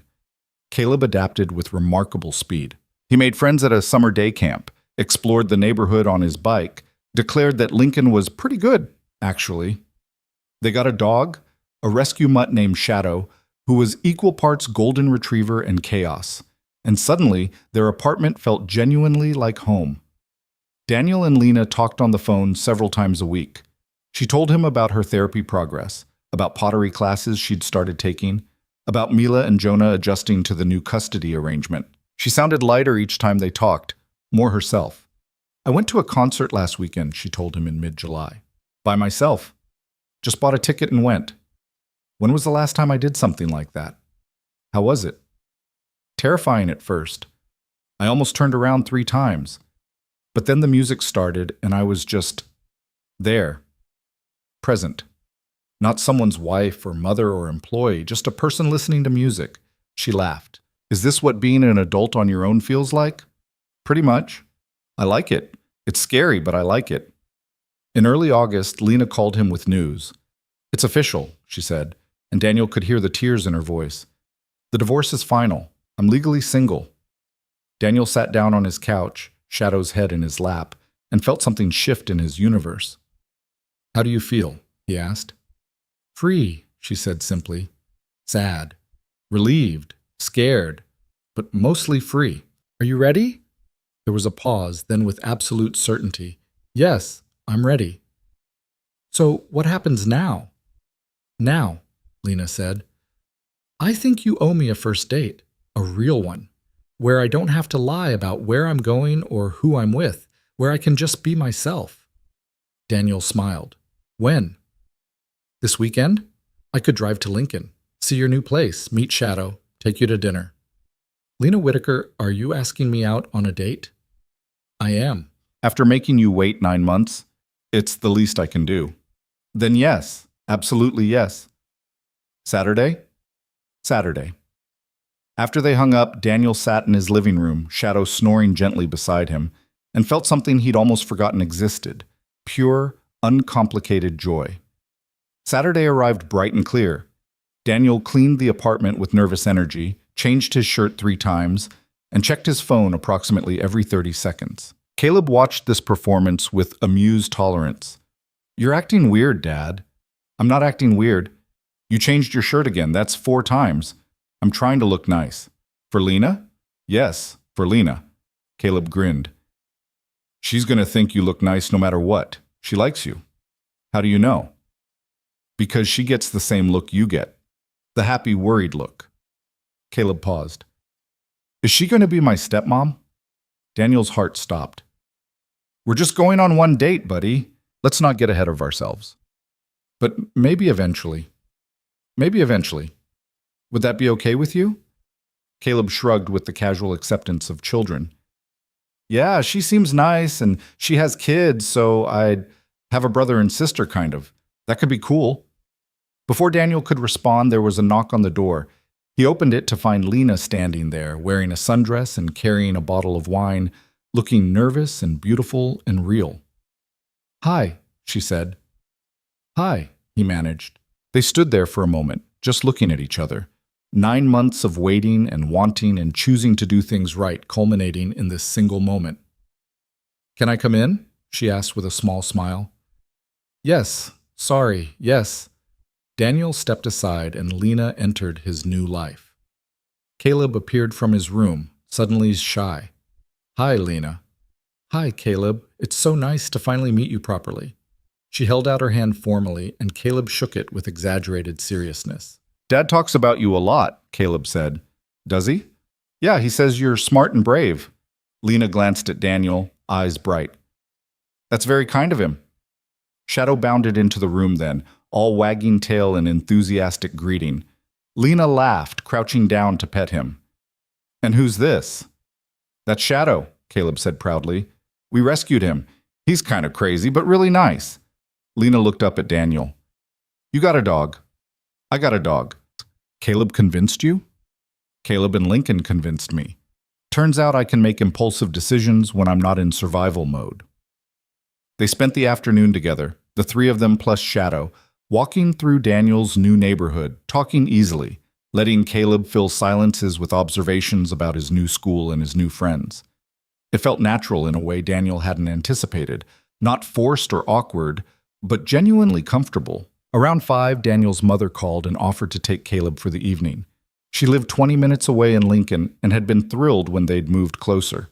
Caleb went willingly, excited to show his grandmother his new magic tricks. And suddenly, Daniel and Lena were alone. "So," Lena said as Daniel closed the door behind Caleb's departure. "Our first real date." "Our first real date," Daniel agreed. "I'm terrified." "Me too," she laughed. "We've been waiting for this for 9 months. Why are we terrified?" "Because it's real now. Not theoretical. Not someday. Now." Lena stepped closer to him. "Is that okay?" Daniel looked at her, really looked at her. At the woman who'd kissed him under a streetlight, who'd done the hard work of leaving an unhappy marriage, who'd built her own life before inviting him into it, who'd driven an hour to see him even though she was scared. "It's more than okay," he said. And then he kissed her. It wasn't like the kiss under the streetlight 9 months ago. That kiss had been desperate, drowning, a gasp for air after years underwater. This kiss was different, intentional, free. The kiss of two people who'd earned the right to be together. When they finally pulled apart, Lena was smiling through tears. "I've been waiting so long to do that without guilt," she whispered. "Was it worth the wait? Every single day of it." They went to dinner at a small Italian restaurant downtown, sitting across from each other at a corner table, holding hands over the breadbasket like teenagers. The conversation flowed easily. They talked so much over the past months that there was no awkward getting-to-know-you phase. But now there was freedom in it, permission to flirt, permission to imagine a future together out loud. "I still can't believe you're actually here," Daniel said, watching candlelight flicker across her face, "that we're actually doing this." "I almost backed out 3 times on the drive here," Lena admitted. "I kept thinking, what if the reality doesn't live up to the anticipation? What if we've built this up so much in our heads that the real thing disappoints?" And then I saw you standing in that doorway, and I realized there was never any risk of disappointment. She squeezed his hand. "You're exactly who I thought you were. Better, even." After dinner, they walked through downtown Lincoln, past the illuminated Capitol building, through quiet streets where summer evening sounds drifted from open windows. Lena tucked herself against Daniel's side, his arm around her shoulders, and it felt like the most natural thing in the world. "Tell me about your kids," Daniel said. "Really tell me. Not the surface stuff." Lena was quiet for a moment, gathering her thoughts. "Mila is 9 going on 40. She's brilliant and anxious and carries the weight of everyone's emotions. She knew the marriage was broken long before I admitted it. Sometimes I think she's relieved it's over, but she'd never say that because she's too busy making sure Jonah is okay." "And Jonah?" "Jonah is 6 and mostly oblivious to the deeper stuff. He's all dinosaurs and soccer and whether he gets the right color sippy cup. The divorce is just logistics to him. 2 houses instead of 1, 2 sets of toys, more birthdays to celebrate. She smiled sadly. I worry about him less, which probably means I should worry about him more. They sound wonderful. They are. They're also complicated and demanding and sometimes exhausting. She looked up at him. Does that scare you? The reality of not just dating me, but eventually being in their lives? Daniel thought about Caleb's question earlier, about stepmoms and blended families. Honestly? Yes. It scares me, but not in a way that makes me want to run, more in a I want to do this right way. There's no manual for this, is there? No. But we've both been through enough to know what not to do. That's something. They ended up back at Daniel's apartment around 10. Lena settled on his couch, Shadow immediately claiming her lap, while Daniel made coffee. It felt domestic in a way that should have been scary but wasn't. Can I ask you something? Lena said as Daniel handed her a mug. Anything. What do you want? Long term, I mean. Not just with us, but with your life. Daniel sat beside her, considering the question. I want Caleb to grow up knowing he's loved unconditionally. I want to be good at my job without sacrificing everything else for it. I want to wake up in the morning and feel like I'm building something rather than just surviving. He paused. And I want someone to build it with. Not because I need saving or because I can't do it alone, but because building together is better than building separately. That's a good answer. What about you? Lena stared into her coffee. I want to prove to myself that I can be happy on my own, that I'm complete without needing someone else to define me. And then, once I've proven that, she looked at him. Then I want to choose to be with someone anyway, not out of fear or loneliness or habit, but because being together makes both of us better. Lena Whitaker, are you saying you want to be with me? She laughed. I drove an hour to see you. I think that's a pretty clear indication. I need to hear you say it. She set down her coffee, turning to face him fully. Daniel Harper, I want to be with you. Not someday, not theoretically. Now, I want to navigate the complicated mess of blended families and custody schedules and the hour drive between our cities. I want to introduce you to my kids properly. I want to see where this goes. Even though it won't be easy, especially because it won't be easy. Easy hasn't worked out well for either of us. Daniel kissed her again, longer this time, and when they broke apart, he rested his forehead against hers. So what happens now? He asked. Now we take it slow. We do it right. We don't rush into anything just because we've been waiting. She smiled. We date, properly, with all the complications and logistics and reality that comes with it. I can do that. Good. She glanced at her watch. I should probably go. I told my parents I'd be back tonight, and it's getting late. Daniel walked her to her car, neither wanting to say goodbye. They stood in the parking lot under the streetlights, different lights than that November evening in Omaha, but the symbolism wasn't lost on either of them. Thank you for tonight, Lena said. Thank you for driving all this way. Next weekend you should come to Omaha, meet Mila and Jonah, see my apartment. Let me return the favor. I'd like that. It won't be fancy, and the kids will probably be weird at first, and my apartment is tiny and cluttered and nothing like what you probably imagine. Daniel silenced her with a quick kiss. I don't need fancy. I just need you. After she drove away, Daniel stood in the parking lot for a long time, watching her taillights disappear, feeling the solid weight of reality settling in. This was happening. They were actually doing this. Shadow barked from the apartment window, and Daniel headed back inside, pulling out his phone to text his mother that he'd pick up Caleb in the morning. As he got ready for bed, he found himself smiling at nothing. The apartment felt less empty now, not because Lena had physically been there, but because the waiting was over. The future had finally arrived. The following weekend, Daniel drove to Omaha with Caleb and Shadow in tow. Caleb had been nervous all morning, asking questions about Mila and Jonah, wondering if they'd like him, if he should bring toys to share. Just be yourself, Daniel told him for the 4th time. That's always enough. Lena's apartment was in an older building on the west side, 3rd floor, with narrow stairs and worn carpeting. She answered the door wearing jeans and a paint-stained t-shirt, her hair pulled back in a ponytail. You're early, she said, but she was smiling. Traffic was better than expected. Behind her, 2 children appeared. Mila was tall for 9, with Lena's gray-green eyes and an expression of serious evaluation. Jonah was smaller, all energy and curiosity, practically vibrating with excitement about the dog. "Is that Shadow?" Jonah asked, already reaching toward the leash. "It is. Want to help walk him?" "Can I?" Jonah looked at his mother for permission. "Ask Daniel. Shadow's his dog. Can I, please?" Daniel handed over the leash, and Jonah immediately started chattering to Shadow about all the cool things in the neighborhood. Caleb followed, initially shy but warming up as Jonah's enthusiasm proved contagious. That left Daniel, Lena, and Mila standing in the apartment doorway. "You must be Mila," Daniel said, extending his hand. She shook it with surprising formality. "I am. You're Daniel." "Guilty." "Mom talks about you a lot." Does she?" Mila's eyes were sharp, assessing. "She says you're kind and patient and that you make her happy." Daniel glanced at Lena, who had turned slightly pink. "Well, she makes me happy too." "Good," Mila said with absolute seriousness.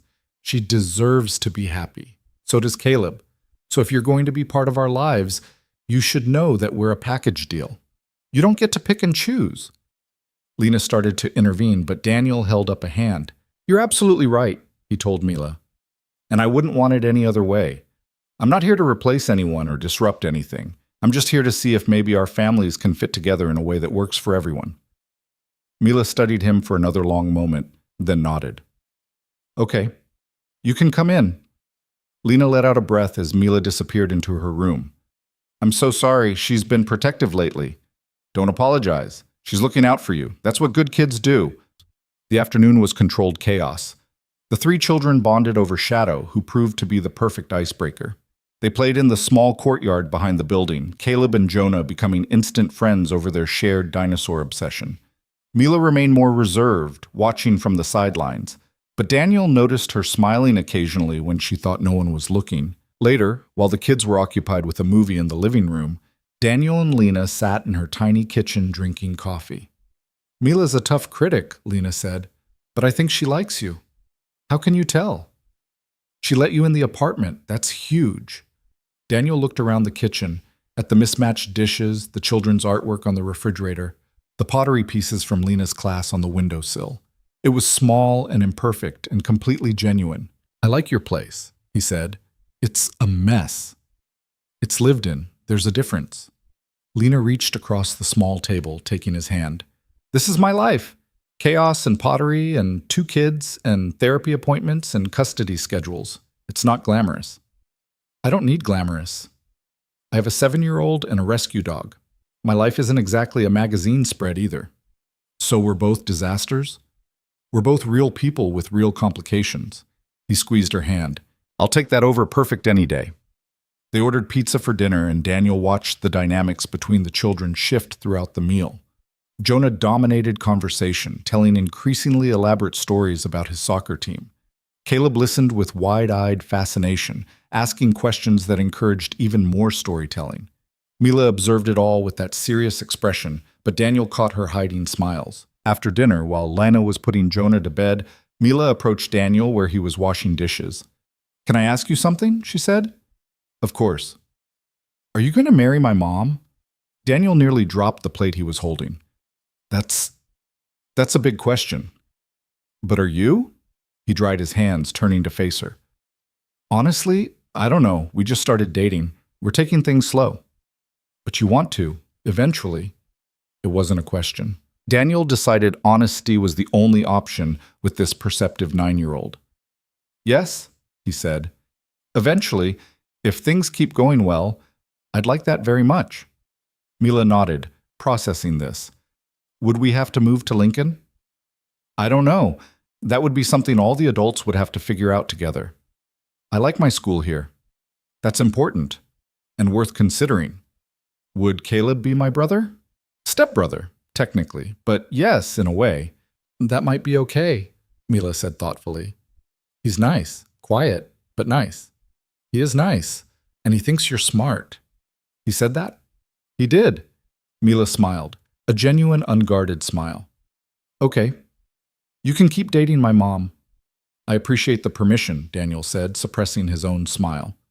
When Lena returned, she found Daniel and Mila discussing books, Mila recommending her favorites with passionate intensity. Lena caught Daniel's eye over her daughter's head, and the look they shared spoke volumes. This could work. It would be complicated and messy and require constant navigation, but it could work. Later, after the kids were in bed and Caleb was asleep on Lena's couch, Daniel and Lena sat on her small balcony overlooking the parking lot and the Omaha skyline beyond. Mila interrogated me, Daniel said. I know, I'm sorry. Don't be. She asked if I was going to marry you. Lena went very still. What did you tell her? I told her the truth, that we're taking things slow, but yes, eventually, if things keep going well, I'd like that. Daniel, I'm not proposing, he said quickly. I know we're not there yet, but I also don't believe in lying to kids. She asked a direct question, and I gave her a direct answer. Lena was quiet for a long moment. What did she say? She gave me permission to keep dating you, pending her continued approval, of course.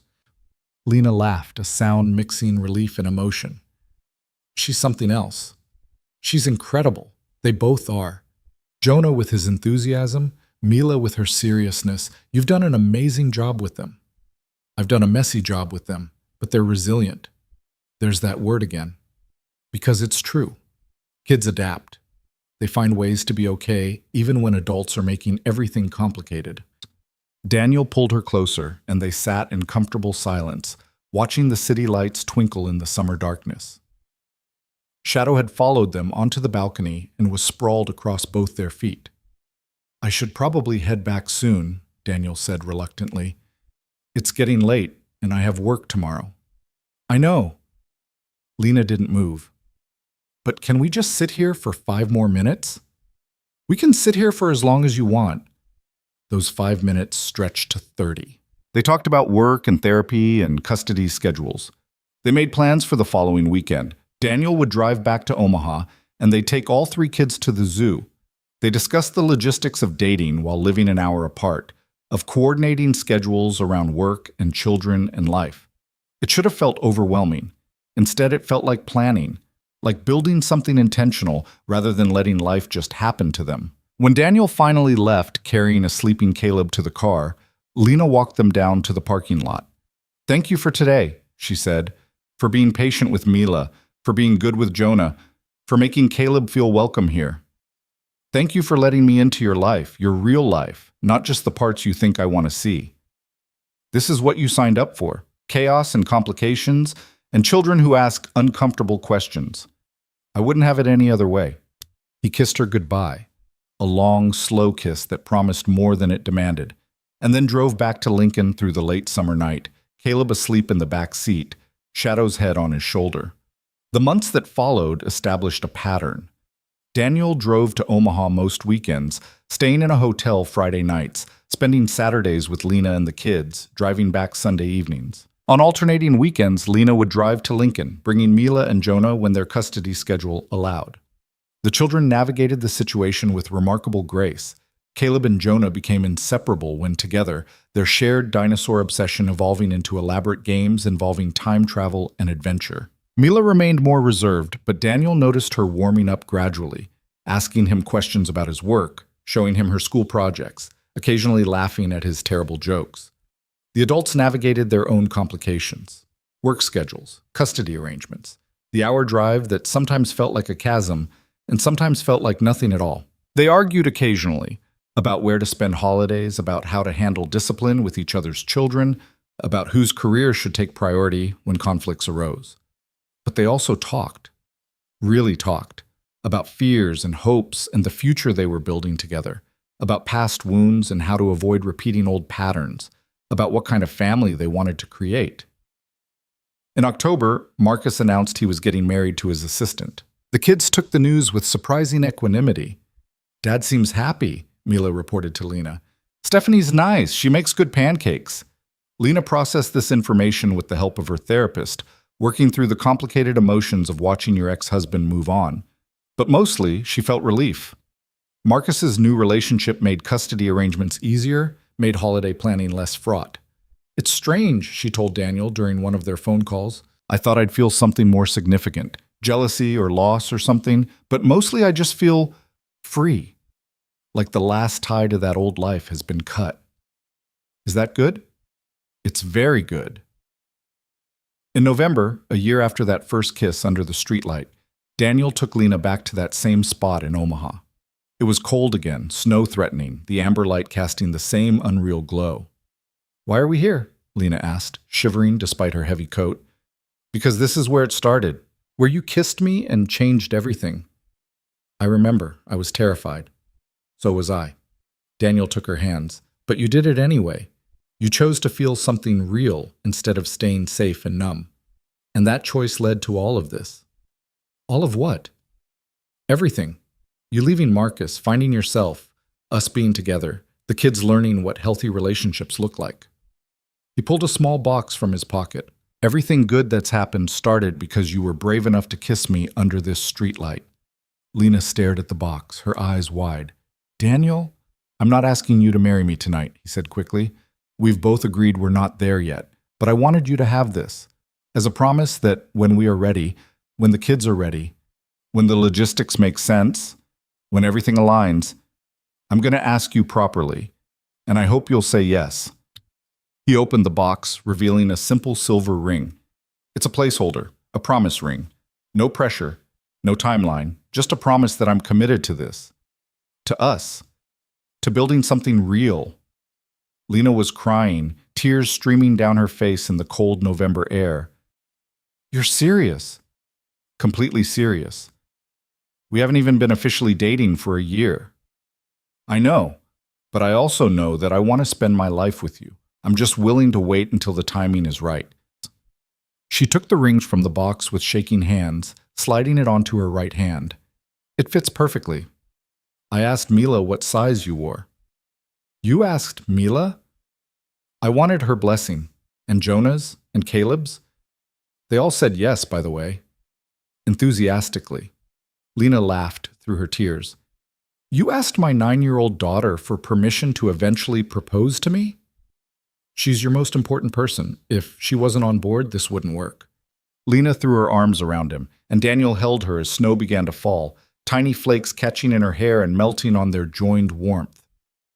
I love you, she whispered against his chest. I love you too. They stood there for a long time, the same spot where desperation had become possibility, where a drowning kiss had led to something worth building. The city moved around them, indifferent to their small drama, but to Daniel and Lena, it felt like the center of everything. When they finally pulled apart, Lena held up her hand, admiring the ring in the streetlight's glow. So we're engaged to be engaged, she asked. Something like that. How very modern of us. We've never done things the conventional way. No, she agreed, smiling. We really haven't. They walked back to her apartment, hand in hand, making plans.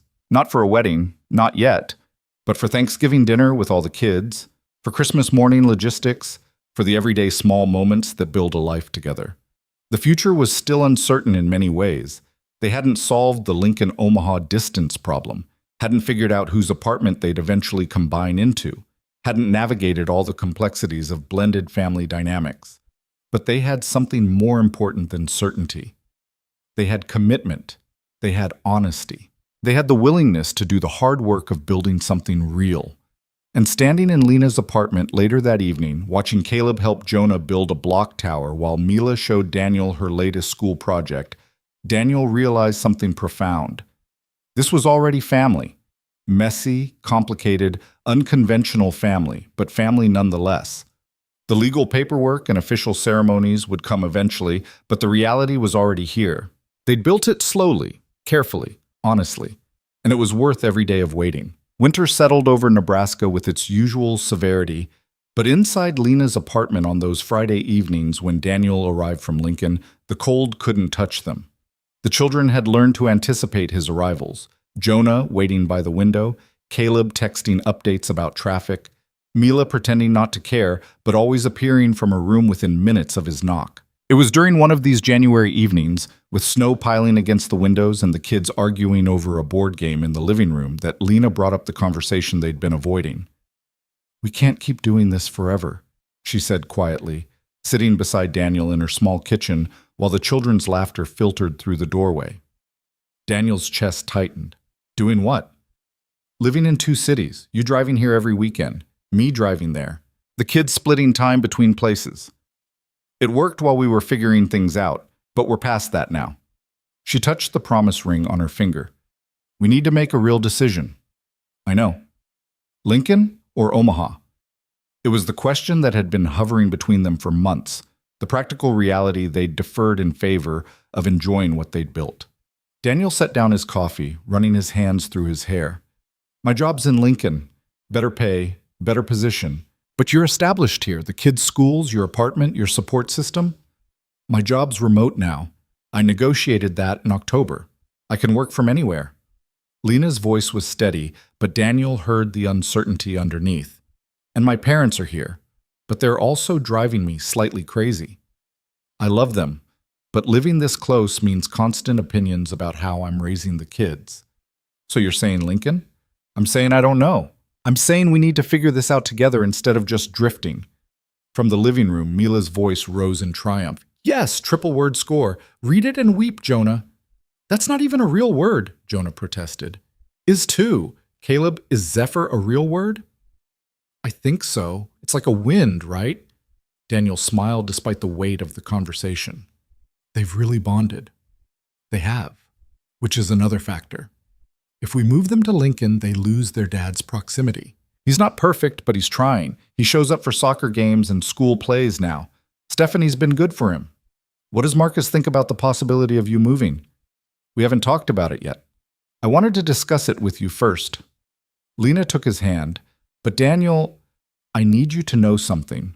Whatever we decide, it can't just be about logistics. We need to decide where we want to build our life, what kind of home we want to create.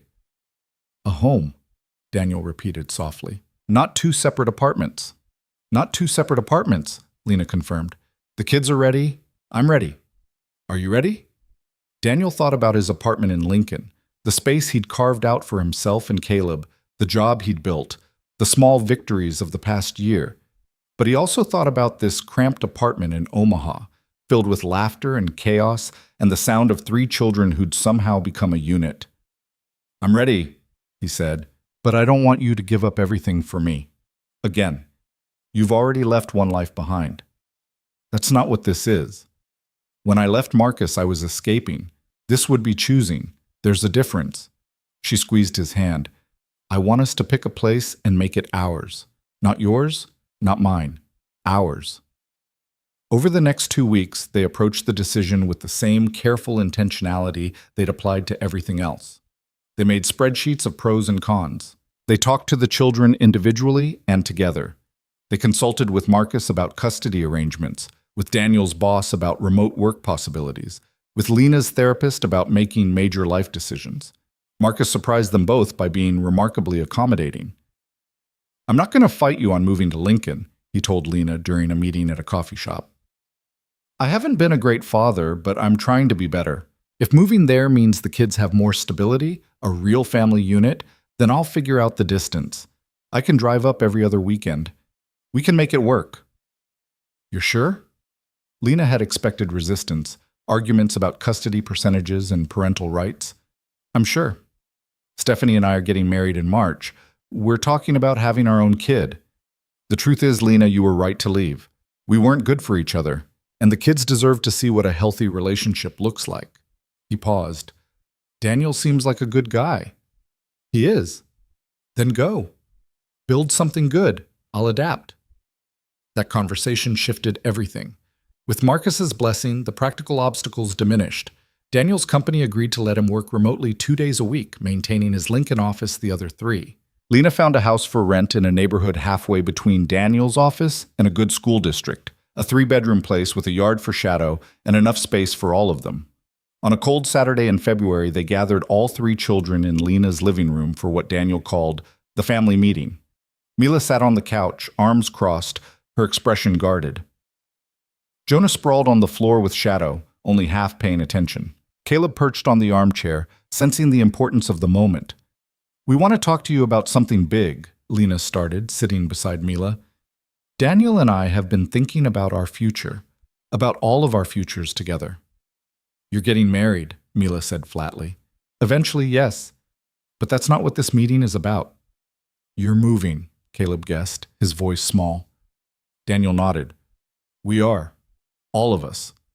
We found a house in Lincoln, big enough for everyone. Jonah's head snapped up. We're moving to Lincoln with you guys? If you're okay with it, Lena said. We know it's a big change. New schools, new friends, leaving Dad and Grandma and Grandpa. But we'd be together? Jonah interrupted. Like all the time, not just weekends. All the time, Daniel confirmed. Jonah turned to Caleb. Did you know about this? I knew it was a possibility. Dad and I talked about maybe becoming a real family. We are a real family already, Mila said quietly. Everyone turned to look at her. We're already a family. The moving is just making it official. Lena's eyes filled with tears. Mila, I'm not saying I'm happy about leaving my school. I'm not saying it won't be hard, but I'm also not dumb. You and Daniel are good together, better than you and Dad ever were, and Caleb and Jonah are already like brothers. So if we have to move to make this work, then okay. She looked directly at Daniel. But you have to promise something. What's that? No fighting. Not the silent kind like Mom and Dad used to do. If you're mad, you talk about it. You don't just stop speaking to each other and expect us not to notice. Daniel felt the weight of that request, the pain behind it. I promise. When your mom and I disagree, and we will, because all couples do, we'll talk about it. Out loud. Honestly. Okay then. Mila uncrossed her arms. I guess we're moving to Lincoln. Jonah whooped, tackling Caleb in an enthusiastic hug. Shadow barked excitedly, caught up in the energy. Even Mila smiled, just slightly, before retreating to the protective shell of preteen coolness. That night, after the children were asleep, Daniel and Lena stood on her balcony despite the bitter cold, looking out at the Omaha skyline one last time as her city. Are we doing the right thing? Lena asked. I think so, but there's no guarantee, is there? No. We could move in together and discover we drive each other crazy. The kids could hate their new schools. The logistics could be a nightmare. We could also build something beautiful, Daniel countered, something real and messy and imperfect and ours. When did you become such an optimist? Around the time I met you. The move happened in March, coordinated with military precision. Marcus took the kids for a long weekend while Daniel and Lena handled the logistics, packing, hiring movers, setting up the new house. Friends from both cities showed up to help, and by the time the children returned on Sunday evening, the house was livable, if not quite settled. The kids stood in the doorway of the new place, taking it in. The house wasn't fancy, a simple ranch on a quiet street, but it had space. A living room big enough for everyone. 3 bedrooms, a backyard where Shadow was already exploring with suspicious interest. This is ours? Jonah asked, eyes wide. This is ours, Lena confirmed. Can I pick my room? You and Caleb are sharing the bigger bedroom. Mila gets the smaller one to herself. That's fair, Mila said, already heading down the hallway to claim her space. That first night in the new house was chaotic. The kids were wound up, excited, and nervous and testing boundaries. Boxes were everywhere. Nobody could find anything. They ordered pizza because the kitchen was still half-packed, and ate sitting on the floor because the dining table wasn't assembled yet. It was perfect. After the children finally settled into their new rooms, Jonah and Caleb whispering excitedly, Mila reading by flashlight, Daniel and Lena collapsed on the couch in the living room. We did it, Lena said, her head on Daniel's shoulder.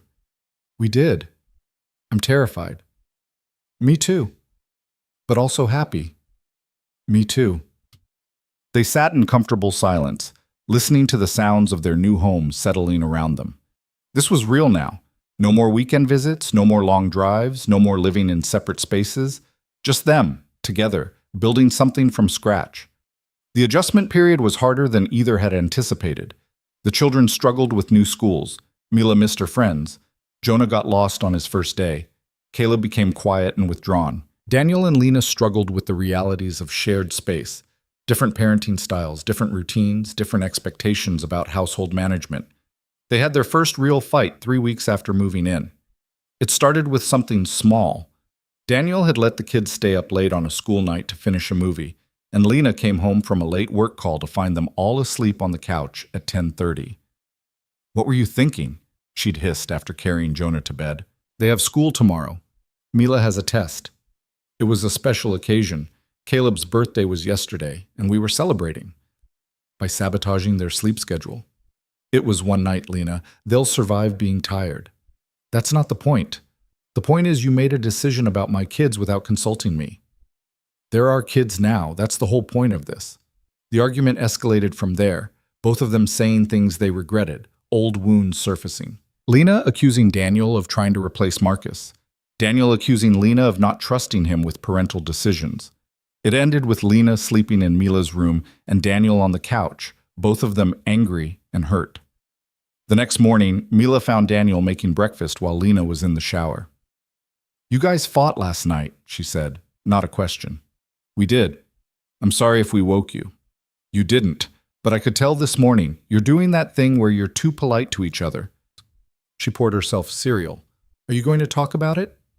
"Yes. After we get you kids to school." "Good. Because that promise you made about not doing the silent thing, that was important to me." After the children left for school, Daniel and Lena sat at the kitchen table with coffee between them. "I'm sorry," they both said simultaneously. "You first," Daniel offered. Lena took a breath. "I'm sorry for overreacting. You're right that they're our kids now, plural, shared responsibility. But I'm also still figuring out how to share that responsibility after years of doing it alone. It's not an excuse, just an explanation. I'm sorry for not considering your routines. I grew up with bedtimes being more suggestions than rules, so I didn't think about how important that structure is to you, to them." He reached for her hand. "I should have checked with you first. We need a system. For big decisions, we consult each other. For little ones, we trust each other's judgment." "Agreed. And we need to remember that we're going to mess this up sometimes, both of us." "Also agreed." They talked for 2 hours, establishing ground rules, discussing parenting philosophies, being honest about fears and insecurities. It wasn't easy, and they didn't agree on everything, but they were talking, really talking, not retreating into silence or resentment. When Mila came home that afternoon, she found them making dinner together, laughing about something. She smiled to herself and disappeared into her room, satisfied that the promise was being kept. Spring arrived with the kind of gentle warmth that makes Lincoln beautiful. The children adjusted to their new schools, making friends, finding their rhythms. Jonah joined a soccer team and dragged Caleb along, where they became the team's dynamic duo despite being terrible at the actual sport. Mila found a book club and slowly started opening up more at home, her walls coming down incrementally. Marcus drove up every other weekend, sometimes with Stephanie, and they navigated the awkwardness of co-parenting across distance. It wasn't perfect, but it worked. The kids seemed happy, splitting time between houses without the weight of parental conflict. In late April, Daniel came home from work to find Lena sitting at the kitchen table, staring at something on her phone, her face unreadable. "What's wrong?" he asked immediately. She looked up, and he saw tears in her eyes. "Nothing's wrong. I'm pregnant." Time stopped. Daniel sat down heavily in the chair across from her. "Pregnant. 8 weeks, according to the app I just downloaded. I've been feeling off for a while, but thought it was stress from the move. Then I realized I missed my period. Twice." She laughed shakily. "I'm 43 years old. I thought I was done with this stage of life. How do you feel about it?" "Terrified. Overwhelmed. I have 2 kids already. We're still figuring out the logistics of this blended family. My career is finally stable, and I'm 43. This isn't exactly planned." "But how do you feel about it?" Daniel repeated gently. Lena was quiet for a long moment, her hand unconsciously moving to her stomach. "I'm also happy," she whispered. "Is that crazy? We're not even married yet. We just moved in together. We have 3 kids between us already. But I'm happy." Daniel stood, moving around the table to kneel beside her chair. "I'm happy too. Scared out of my mind, but happy." "Yeah? Yeah, this is ours. Not from a previous relationship, not part of the blending, just ours." He put his hand over hers on her stomach. "We made this together." They sat like that for a while, processing the magnitude of what this meant. Another child, another layer of complexity, another person to love and worry about and raise. but also another piece of the family they were building, a bridge between the different parts, a symbol of what they'd created together. Telling the children required careful planning. They waited until Lena was 12 weeks, until the ultrasound confirmed everything was healthy, until they felt ready for the reaction. They gathered everyone in the living room on a Saturday morning, the same configuration as the moving announcement months earlier. "Another family meeting?" Mila asked suspiciously. "Another family meeting," Lena confirmed, sitting beside Daniel on the couch. "But this time it's good news.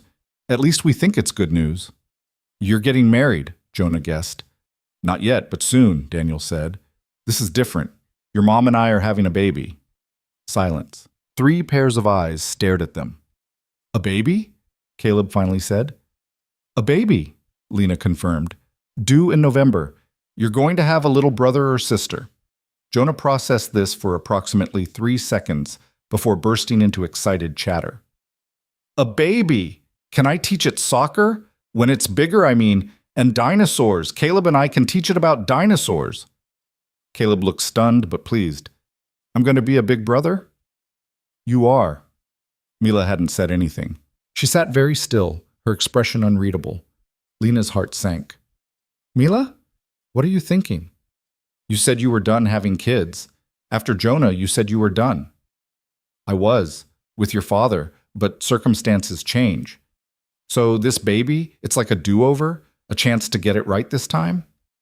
The pain in that question broke Lena's heart. She moved to sit beside her daughter, pulling her close despite Mila's resistance. "No, you and Jonah were never mistakes. You were never things I needed to do over. This baby isn't replacing you or fixing anything. It's just an addition, another person to love." She tilted Mila's face up to look at her. "You're still my first baby. That never changes. But this one gets the happy family from the start, the one with parents who actually like each other." Daniel spoke up quietly. "That's true. This baby will grow up in a house without the tension you experienced. But that doesn't diminish what you survived or who you are because of it. You're stronger and more perceptive and more compassionate than most adults I know. That came from navigating hard things." Mila wiped her eyes. "I'm not crying." "Of course not," Daniel agreed. "And I guess a baby would be okay, as long as it doesn't touch my stuff." "We can work on that," Lena said, pulling her daughter into a proper hug. That afternoon, while the kids were outside with Shadow, Lena found Daniel assembling a crib he'd secretly ordered online. "You bought a crib already?" "I bought a crib the day you told me. I was just waiting for the right moment to start setting it up." He looked up from the instruction manual. "Is Mila okay?" "She will be. She's processing. It's a lot for a 10-year-old to handle. It's a lot for a 43-year-old to handle. And a 32-year-old. We're really doing this." We really are." They worked together, Daniel reading instructions while Lena connected pieces, falling into the comfortable rhythm they'd developed over the months. Outside, they could hear the children playing, their laughter mixing with Shadow's barking. "We should get married before the baby comes," Daniel said suddenly. Lena looked up from the crib slat she was attaching. "Are you proposing? Because if so, this is possibly the least romantic moment ever." "I'm not proposing, not yet. I have plans for that, and they don't involve Allen wrenches and confusing diagrams." He set down the instructions. "But I'm saying we should set a date. Make it official. I don't want our kid to be born while we're still technically engaged to be engaged." "When? August? Before you're too far along, after the kids are settled from summer, before school starts back up." "August," Lena repeated, testing the word. "That's 4 months away." "Too soon?" "No, it's perfect, actually. Quick enough that we can't overthink it, long enough to plan something meaningful." She smiled. "City Hall like we always talked about?" "City Hall with the kids present, nothing fancy, nothing performative, just us and them and the beginning of everything official." "I love that idea." That evening, Daniel took Lena to the same park where they'd had their first official date after her divorce was final. Spring flowers bloomed around them, and the setting sun painted everything gold. "I know I said I had plans for a proper proposal," Daniel said, leading her to a bench overlooking the lake. "But I realized I've been overthinking it, making it complicated when it should be simple." He got down on one knee, pulling a small box from his pocket. Inside was a different ring, not the promise ring she still wore on her right hand, but a simple diamond on a gold band. Lena Whitaker, you make me better. You make Caleb better. You've built a life from broken pieces, and you've let me be part of rebuilding mine alongside you. You're brave and smart and terrible at cooking, but willing to try anyway." She laughed through sudden tears. "Will you marry me? Officially, really, without any more waiting?" "Yes," she said, not even hesitating. "Yes, absolutely yes."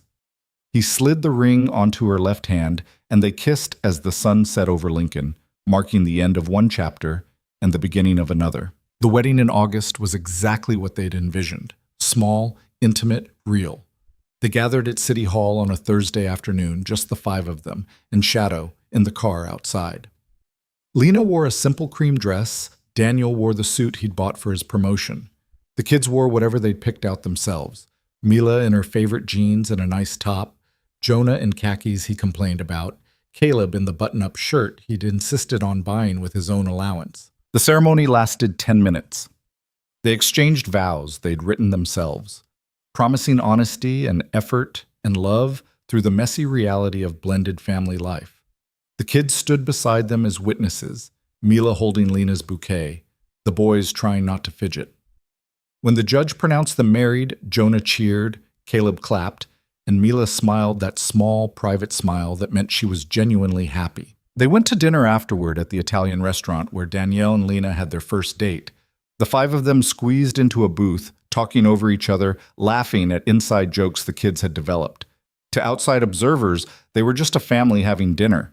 No one would know how hard they'd worked to get here. Later, after the kids were asleep and Daniel and Lena were curled up on their couch, Lena's growing belly pressed between them. Daniel thought about how far they'd come from that desperate kiss under a streetlight. "What are you thinking about?" Lena asked sleepily. "Everything. Nothing. How we got here." "Do you have any regrets?" Daniel considered this. "About how we started? Sometimes. It wasn't clean or ideal, but I can't regret where it led." "Me neither." Oliver Daniel Harper was born on a cold November evening, arriving 3 weeks early and in a hurry. Daniel barely made it to the hospital from work, rushing into the delivery room to find Lena already in active labor. "You're late," she gasped between contractions. "Traffic was terrible. I'm here now." "Good, because this baby is coming whether you are or not." Oliver arrived 45 minutes later, screaming his arrival with impressive volume. Daniel cut the cord with shaking hands, then watched as the nurses cleaned and weighed their son. 7 pounds, 4 ounces. Perfect.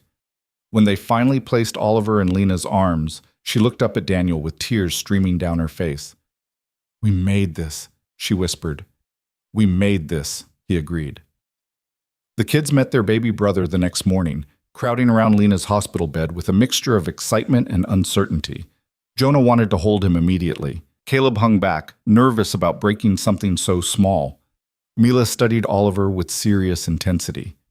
"He's so tiny," she finally said. "You were this tiny once," Lena told her.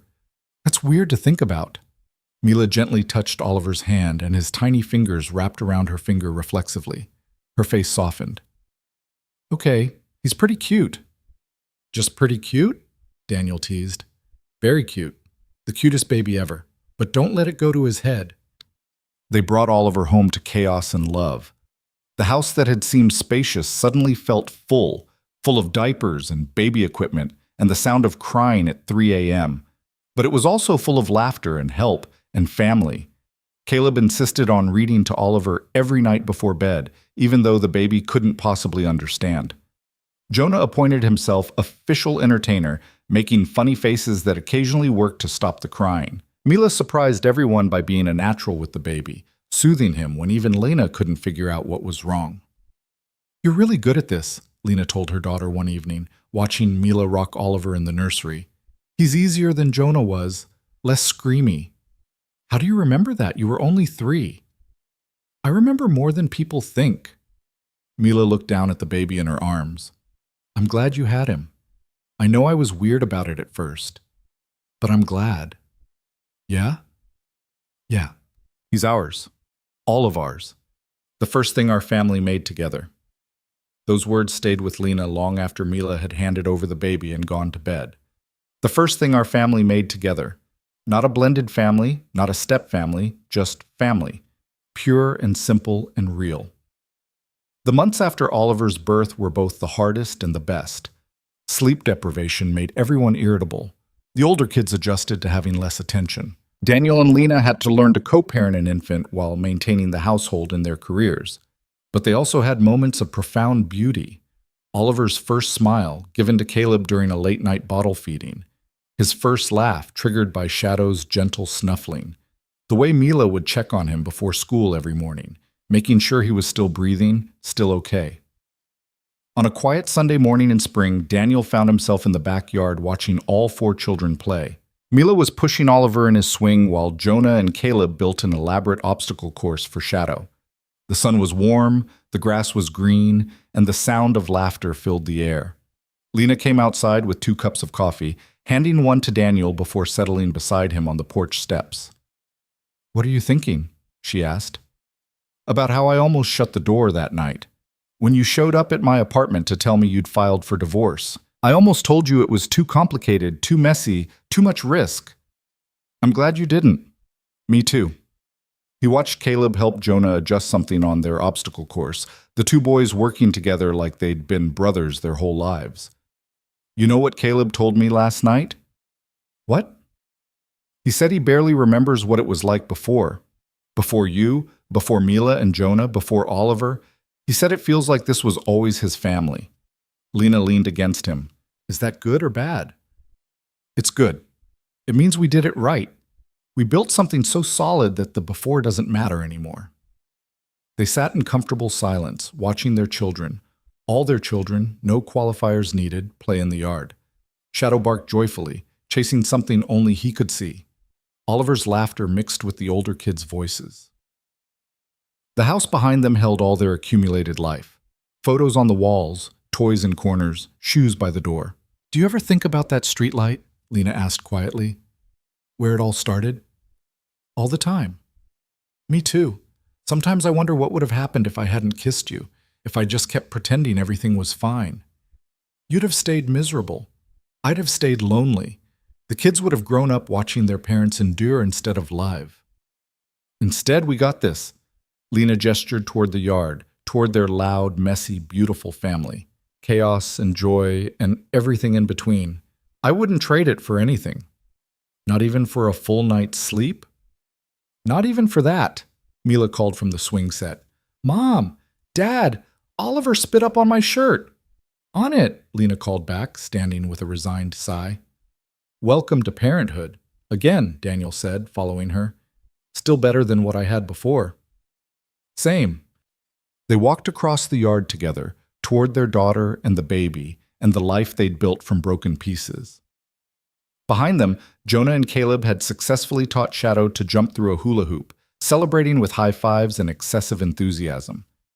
This was family. Not perfect, never easy, but real. Built on honesty and patience and the courage to choose happiness over comfort. Built on a kiss under a streetlight and the decision to do the hard work of healing before building something new. Built on trust and time and the willingness to be messy and human and imperfect together. Daniel Harper had thought his family story had ended when Rebecca left. He'd been wrong. It had simply been waiting for the right people to help him write the next chapter. And now, standing in his backyard on a Sunday morning, surrounded by the noise and chaos and overwhelming love of 4 children and 1 wife and 1 overexcited dog, he understood something fundamental. Feeling alive wasn't about escape. It wasn't about running from pain or chasing perfect moments. It was about choosing courage over comfort, about building something steady from something fragile, about showing up day after day for the people who mattered. Some nights, after the children were finally asleep and the house had settled into quiet, Daniel would think about that midnight whisper that started everything, about how close he'd come to shutting the door, both literally and emotionally. He was grateful he hadn't. Grateful for every difficult conversation, every compromise, every moment of doubt that led them here. Because here, this chaotic, imperfect, beautiful here, was exactly where he was supposed to be. He had found love again. But more than that, he had helped build a family, carefully, honestly, together.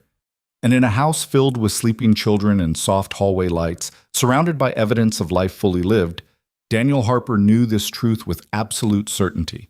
He hadn't just survived. He had learned to thrive. And that made all the waiting, all the patience, all the hard choices worth every single moment.